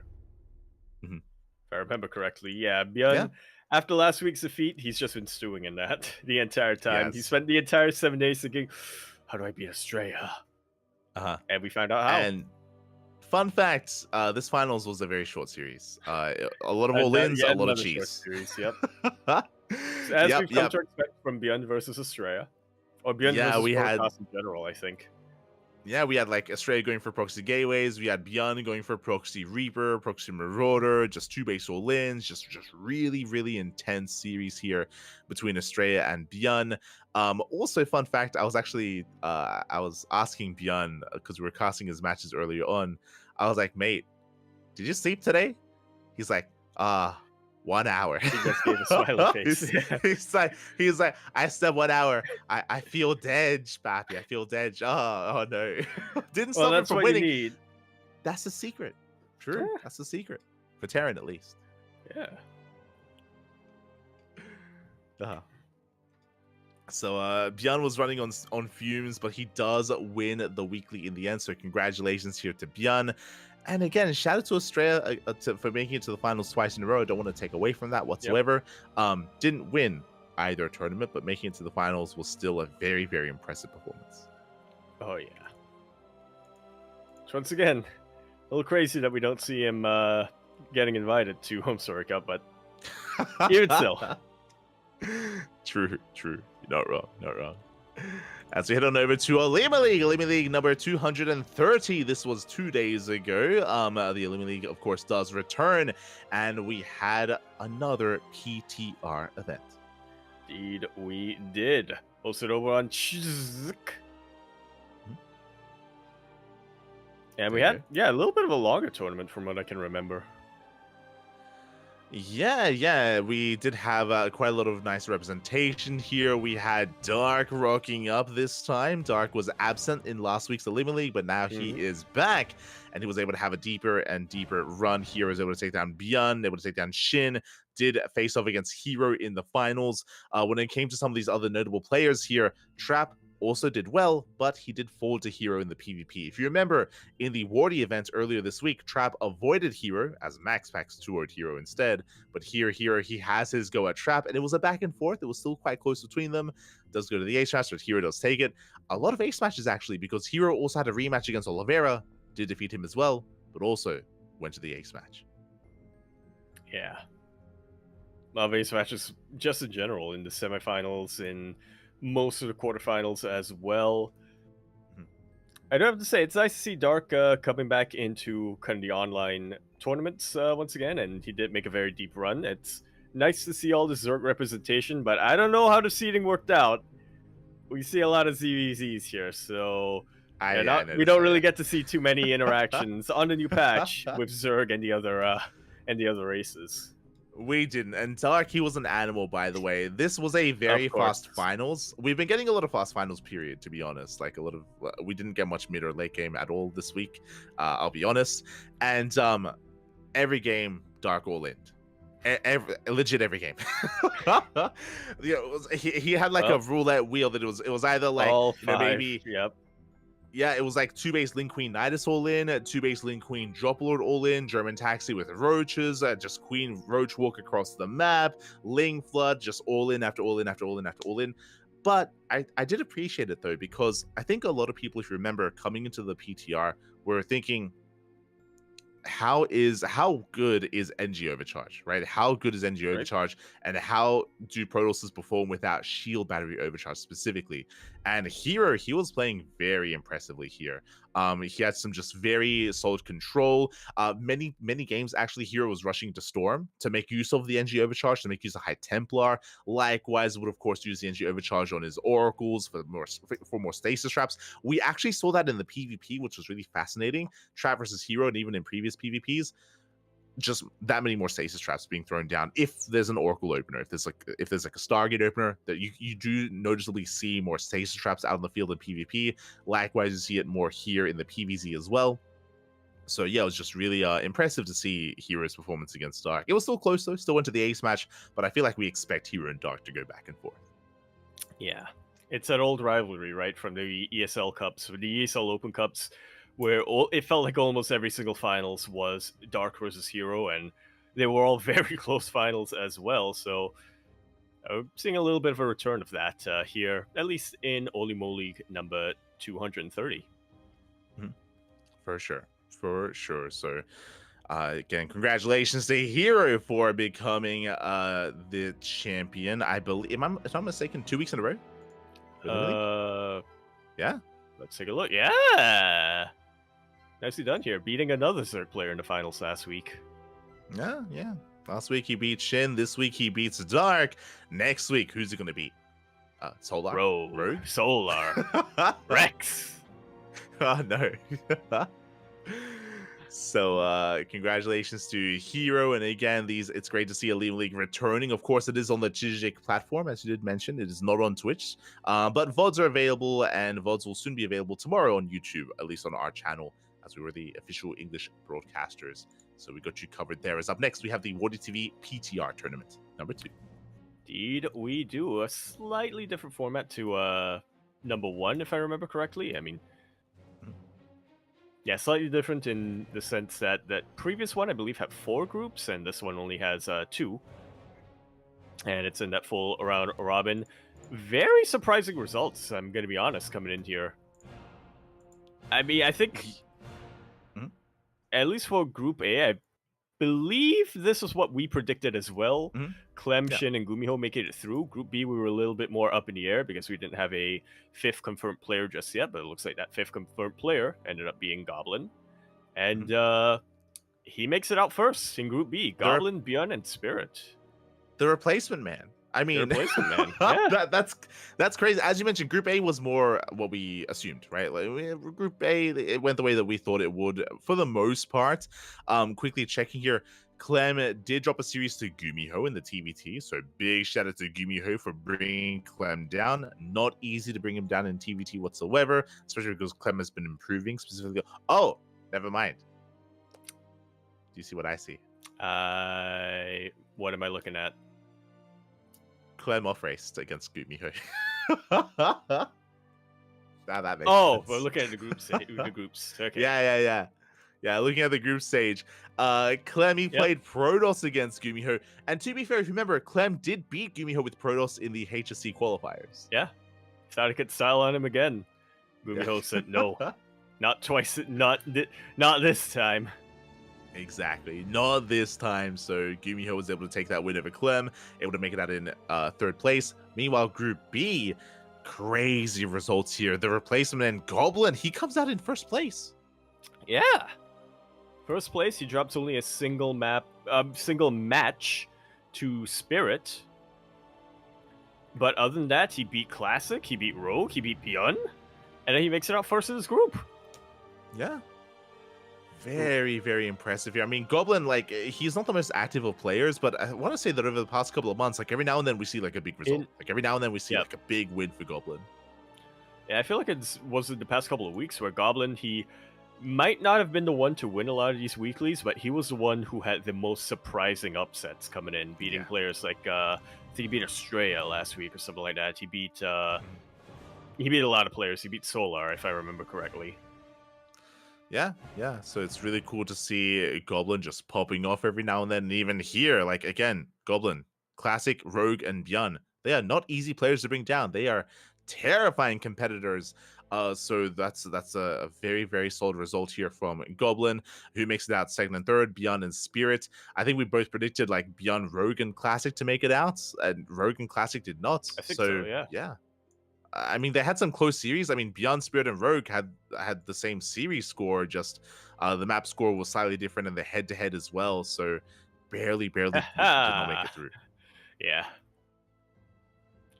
Extremely close. It kind of became the group of death in a way. Yeah. Very, very close there. And now we can head on over to the playoff brackets as we had some crazy results coming in here. Oh my god. Bjorn in the TVTs. Bjorn conquering the TVTs, taking out Gumiho 3-1 and taking out Clem 3-1. But in the grand finals, he faced not a Terran player. He instead faced a Zerg player who didn't drop a single map in the playoffs. Shin 3-0 Spirit, 3-0's Goblin, goes on to win the whole thing by 3-0ing Bjorn. Crazy. GG, well played. I mean, we have been hyping up and talking about the rivalry between Shin and Bjorn, right? Like they just keep playing every single week. They play multiple times a week, right? Like in so many open cups, they face off time and time again. This week, I don't think they did. This week, I think they were avoiding each other for the most part until now. You know, then they were able to pop off in Our the battle PTR will be tournament. Legendary. Exactly. And I'm pretty sure one-sided. I'm pretty sure last week Bjorn beat Shin. I'm pretty sure Bjorn beat Shin last week in the Pigosaur Monday. Yes. Was it Pigosaur or was it TTT? Because I think I remember Bjorn losing to Australia in one of those grand finals. Mm-hmm. It was one of the NA friendly tournaments is what we're trying to say. And also, as we mentioned, Pika Store, it was actually this week in Pika Store where Beyond did defeat Shin in the semis. It was in the semis. True. Yeah. So yeah, Beyond did defeat Shin in the semis of this week's Pika Store, but now Shin gets his revenge in the greater tournament in the PTR Wardy event. So again, they just keep trading series back and forth. This is also why it's so hard to call. Very dominant result here by Shin, but I'm pretty sure next week Beyond will get his revenge. Like they, they just keep going. Next week, Beyond is going to be the 1-4 Shin or something like that. True. Oh my god. So, GG, congratulations to Shin for not dropping a single map. And again, this just adds fuel to the flames from Beyond, I'm sure, for the next time they face off. I also don't want to take away from Beyond because I do think it's quite impressive for him. Even more impressive that he took down Clem 3-1. Yep. I'm sure Shin is very happy about that as well. He's like, phew. It's like, thank God. Dodge that bullet, yeah. Exactly. So, yeah, Beyond, he played very well himself. Yeah, insane stuff. Yeah, very much so. As now we do head on over to the Wardy TV Monday qualifier. I believe the main event for the Wardy TV Monday is actually commencing over the next week. It is going to be up on us. November, not Monday. I'll say November on Monday. It's going to be over the next week. But the qualifier did conclude. Yeah, the first qualifier. The second qualifier actually currently on the way as we speak. Yeah, first qualifier did conclude. That's 4 players going to be making it through from there. Second qualifier, another 4 players, and then 12 invited players that are still due to be determined. And of course, the top 4 from the first qualifiers were Oliveira, who actually won the whole thing, beating Björn in the grand finals of the qualifiers here. So once again, Oliveira absolutely on fire here. Those are our first 2 players, but we also have Hero and Spirit make it to the semifinals and therefore also qualifying for the Wardy TV November. Yeah, Björn popped off in the TVTs once again, taking down Gumiho and Spirit. But as you mentioned, Oliveira was, as we even started this podcast off, Oliveira is in form. And Oliveira did not have an easy run. He took down Showtime, Hero, and Björn. So big wins here for Oliveira.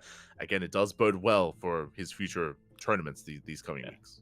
He grinded through the TVPs and in the end was rewarded with a TVT. Yeah. Exactly. He got what he wanted. Unfortunately, Björn was denied the rematch. You can see there that Shin did not make it to a qualifying match. Oh, he did not make it. He did not qualify. Did not make it to semifinals. Spirit did shut him down. I would say that's actually a really big win for Spirit. So congratulations. Really solid performance there for Spirit to defeat Shin, who had just 3-0'd Björn. Yep. He did what Björn could not, so... For sure. And yeah, with that, we have that top 4, as you mentioned. We can actually have a gander here over at the second qualifier as well. Looks like we also have some pretty similar competitors here. Is that Björn twice? Björn twice, yeah. Well, you could still win money from the qualifiers, so I imagine if Björn does make it to... If Björn does end up qualifying, which he currently is in a qualifying match, then yeah, they'll just give that spot to, I guess, Classic? ? Okay. We'll see. They'll just give that slot to like whoever came next behind that. Fair enough. So we'll see what does happen there. We'll keep you guys updated next week. Once the qualifier does wrap up, we will keep you updated on who does make it through and who will compete in the November tournament. So best of luck to all those competitors. Whew. And yeah, that is us wrapping up this week of StarCraft. Yep, that it is. So that was this week of StarCraft, but of course it's not the only week, as we have another week coming up ahead with a lot of open tournaments that you, dear viewer, can sign up for. Exactly. Now, this is a bit of a PSA. Alima League has been a weekly tournament so far, but this next Alima League is going to be I should say this week you have two Alima Leagues. We have two Alima Leagues this week. Week number 231 is going to be in 2 days. In 2 days' time is the next Alima League, so it is going to be earlier than normal. So mark your calendars here. There's going to be double the Alima League this week and that much more StarCraft over the weekend. Oh yeah, we have the Fire Grow Cup coming up throughout this weekend, so it's actually going to be looking very packed. Yeah. Our schedules are looking very packed, is what I should say. Yes. We have a KSL, we have Fire Grow Cup, Alima League, CSO, Sparkling Tuna Cup, into our regular open weeklies as well. As I did mention, the KSRC is going to be going on hiatus for the time being, so there will not be any future KSRC events for the time being, but we have plenty of other open cups throughout the week as well. Yeah. TGT going to be this week, as it is a bit of a... Wait, is my math? Yeah, this week. Wait, math? I think it's this week. 6 days and 10 hours, yeah. There we go. This week. This week. There you go. Math. Yeah, what I also appreciate about this sign-up list as well, I don't know if you can see, but it actually does signify whether or not it's on the PTR. Like you can see the PTR, in the parentheses. kind of. Yeah, like the tag there under the 1v1. Whether it's in the PTR or whether it's in Brazil. True. Or whether it's in Europe. Yeah, it tells you. Yeah. So to give a quick explanation, on the left column there's the mode column, and I put normally 1v1 for regular tournaments, and I decided to start putting PTR because PTR is technically a different mode of StarCraft, so I started putting PTR there. That's also where you can see if a tournament is on SC Evolution, for example, or any other mod. Meanwhile, the column on the right is the server, and PTR is also a server, that's why it's listed over there. So that's for explanation. There you go. So we have all of our events that you can sign up for here in the sign up list. Of course, we are going to be casting SEL as well, I believe, over the next week. So plenty of content, plenty of StarCraft to come. As you did mention, it's going to be a very busy week here on the CranKy Ducklings. Yeah. Lots so to at least, come. Yeah, at least 2 casts a day, sometimes 3 casts a day. Ooh. So we're going back to what we're used to, going back to the jam-packed schedule after having an easy time these past couple of weeks. Because you know what? Yeah, it's the Christmas edition. We got it. There you go. Otherwise, with that is going to be us wrapping up everything here for the week for the PondCast. Again, a lot of events to catch up on, and there's going to be even more next week as well. We still haven't heard any news yet of the end of the off season or the next big StarCraft event in the EPT, but I'm sure soon, TM. Yeah. Likewise, the PTR, I believe, should be running for another couple of weeks, but that's also kind of coming to its conclusion as well. Weeks. I think by the end of November, I think is what they said. Yeah. So yeah. 2 weeks, couple of weeks. Yeah, there we go. You're right. Yeah, I think our assumption is towards the end of the month, and ideally, Home Story Cup is going to be on the new patch. That's kind of how we assume things are going to be lining up here. So again, there's still a period where we can test, and still a period where we could even get some updates to the patch. Yeah, these are we have last couple of days to provide that feedback. That's what I should say. For sure. So with that, to thank you all for tuning in and watching. Again, this is our weekly PondCast, and we're going to be back next week as well for the next edition of the PondCast. Before we head off though, Yaku, yes. What's been going on? What's been going on in the land of Yaku? Where can we find more of you? What's been going on? Well, I think I've been drafted into a show match. I'm not really sure what's going on, but I think that's what... I gotta set the record straight, because I think my honor has been put into question due to poor reading comprehension. I'm not the one. I'm not the one backing out. I'm not the one forfeiting. I'm down to show match anyone. I'm down to show match light. So there you go. I just don't want to be the one to schedule it, because I have way too much free time. There you go. It's just a meme that Hyper One started for some reason. I don't know why. I didn't. Look, I think I want to set the record straight as well. I think originally what we said was we were gonna cast show matches. That somehow it evolved into Light playing show matches in SC Evo, and then after a while evolved into you and I playing SC2 Evo, which I'm down for. I'm down to spend more time with my papi, but he's the one who can't stand to be around me for more than a couple of hours a week. True. I'm a little bit out of loop. What are you on about? What was like a bet placed? Do we like place a bet or something? Or no, I remember like in one of the earlier returning podcasts, I was like, all right, so for SC Evo, it's becoming the next thing for the Duckling Showdown. That's what we're gonna do. And I think that got interpreted as you and I playing against each other. Okay, no, so I this guess is that something got that we still have, yeah.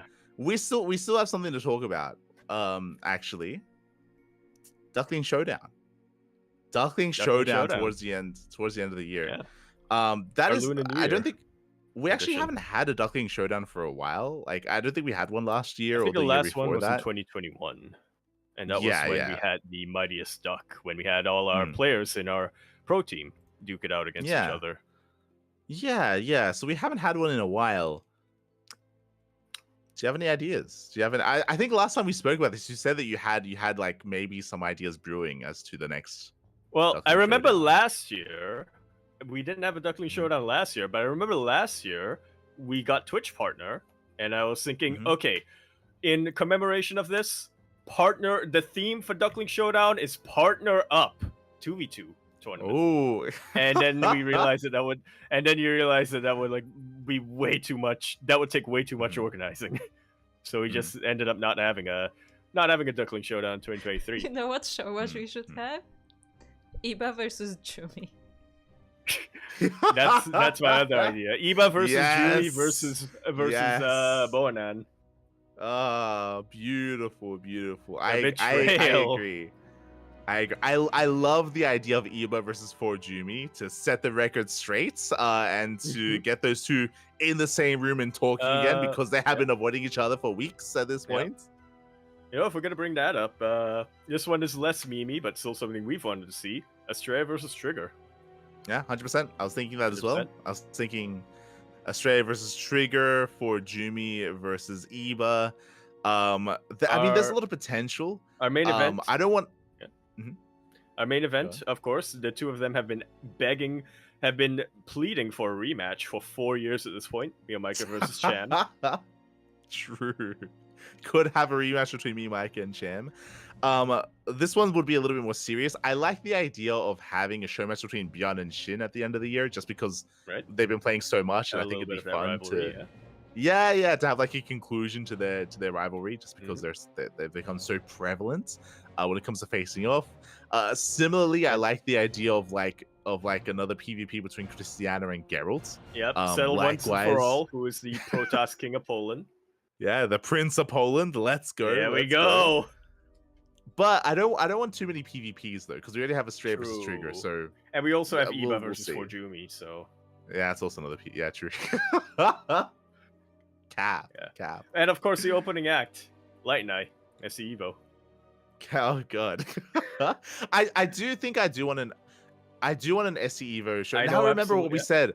I do want an SC Evo show match, and I remember you haven't casted SC Evo yet. I want you to cast it. That's what I wanted. I remember now. It's such an awful time for me. It is. I want you to cast an SC Evo. But you know what? If we're the ones arranging it, we can arrange it for a time when I'm awake. Exactly. If we did have a StarCraft Evolution show match, who would it be though? I think we maybe wait after. In, right? Yeah, we'll wait until after the November championship, I think. Yes. We'll get after the championship. Picture. Oh wait, hold on. Sure. I say Shin, Hamono and Euthermal. That's what we were talking about. Hamono Euthermal. I see Evo. We'll wait for the championship. We'll wait for the full championship first, and then we'll settle. But that does sound like a lot of fun. 100%. Oh god. Yeah. I've played 3 hours of Big Game Hunters and SC Remastered. Holy shit, 7 years ago. At this point, I think I know a thing or two about Brute War. Sure. I'm sure you do. Yeah, I'm sure you do. I played that with Milk. Mhm. I think Kata was involved as well, so I think I know a thing or two. Okay. I like Zerg. So, It's the easiest to wrap my head around in Brute War. does any other matchup like speak to you? Because that's some pretty good ones so far. Pretty good ones. Yeah. Let's write down what we have so far, so we don't double up. If we're doing SC Evo, we need to involve 3 points somehow. True. Yeah. We could involve 3 point. SC Evo 2v2. No, that's not a feature yet. But yeah. So for those that are curious, we used to host show matches at the end of the year. We haven't done it in quite some time, but we might bring it back this year. We might just decide to, especially because our schedule is a little bit more free in December, especially without like WTL or anything like that. So that might be a nice option for us. So we'll get around to it. Yeah, we'll finalize soon. TM. Otherwise, again, thank you so much for tuning in, everyone. We're just going to be wrapping up at Yaku stream soon, maybe one day. Yeah, maybe. Well, maybe we'll see what goes. We'll see what happens soon, because the main thing keeping me from streaming right now is honestly just OCD.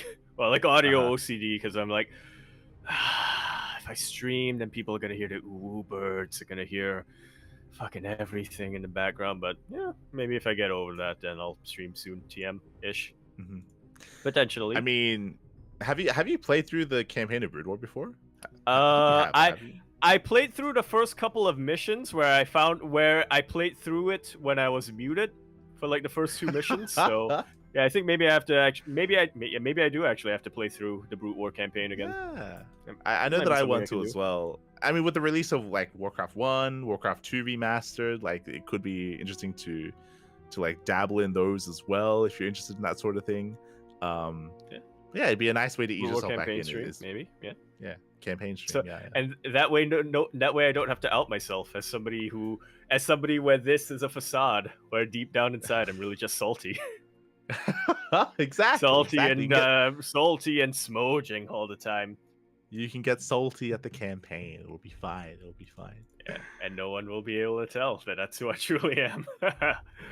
Yeah, we'll see what happens down the line. If it does happen, twitch.tv/Yakuzaku1, twitter.com @Emperor Yakuzaku, Blue Sky. Yakuzaku. Gonna try to be more active on Blue Sky now. That now that apparently more people are using it. So that's where you can find me over there. Exclamation mark Discord in the chat. That's where you'll find me. It's where you find Light. It's where you find Kuro. It's where you'll find Hyper One as well. Asking us to show match, I guess. Drafting us into show matches is apparently what's happening. And we could host a show match between Hyper One and Honmono. Honmono. We can do that. Let's go. Yeah, if you want to tune into my own personal streams, I do stream on my own personal channel as well, @_VIP on Twitch and Twitter. I do stream whenever I can, and likewise here on the CranKy Ducklings. Here, we haven't casted together in a while, Yaku, but I want to say in general in a while. So it's been a while, but you know what? Next week, because our schedule's so full, and because we have some better times coming up for some of our casts, we could actually cast some SEL together. True. We can have that. Since that's a replay cast, we can schedule it. Yeah, we can be the ones to schedule it. True. Okay. So we might see some Yaku casting once again with some StarCraft Evolution. Again, that's gonna be next week. For those who are curious, our next cast is gonna be tomorrow in less than 24 hours. We're gonna be casting Master Swan Open number 87, AR Bronze to 4.7K. Bronze to 4.7K MMR tournaments, followed by Fire Grow Cup Group A, followed by KSL, followed by Fire Grow Cup, followed by Lima League, more Fire Grow Cup, STC, and Water TV Mondays. Plenty of content over the course of the next week. Thank you so much to Blake News for the 100 bits. Thank you so much for the support. Thank you so much for the bits. We do appreciate it in the chat. And likewise, hope you all enjoyed yourselves. Thank you, Yaku, for joining me tonight as well. Thank you. Yeah, great to be here. A bit of a more eventful week, I should say, of StarCraft announcements coming out. So And glad I could be here. Sure, for sure. Thank you. And also big shout out to Kuro as well for being the production, for organizing and making sure that everything is looking as smooth as fact checking, being as smooth as possible. And we'll be back next week with the next podcast. Indeed, we shall. We'll see you then. See you next time. Ciao. Bella.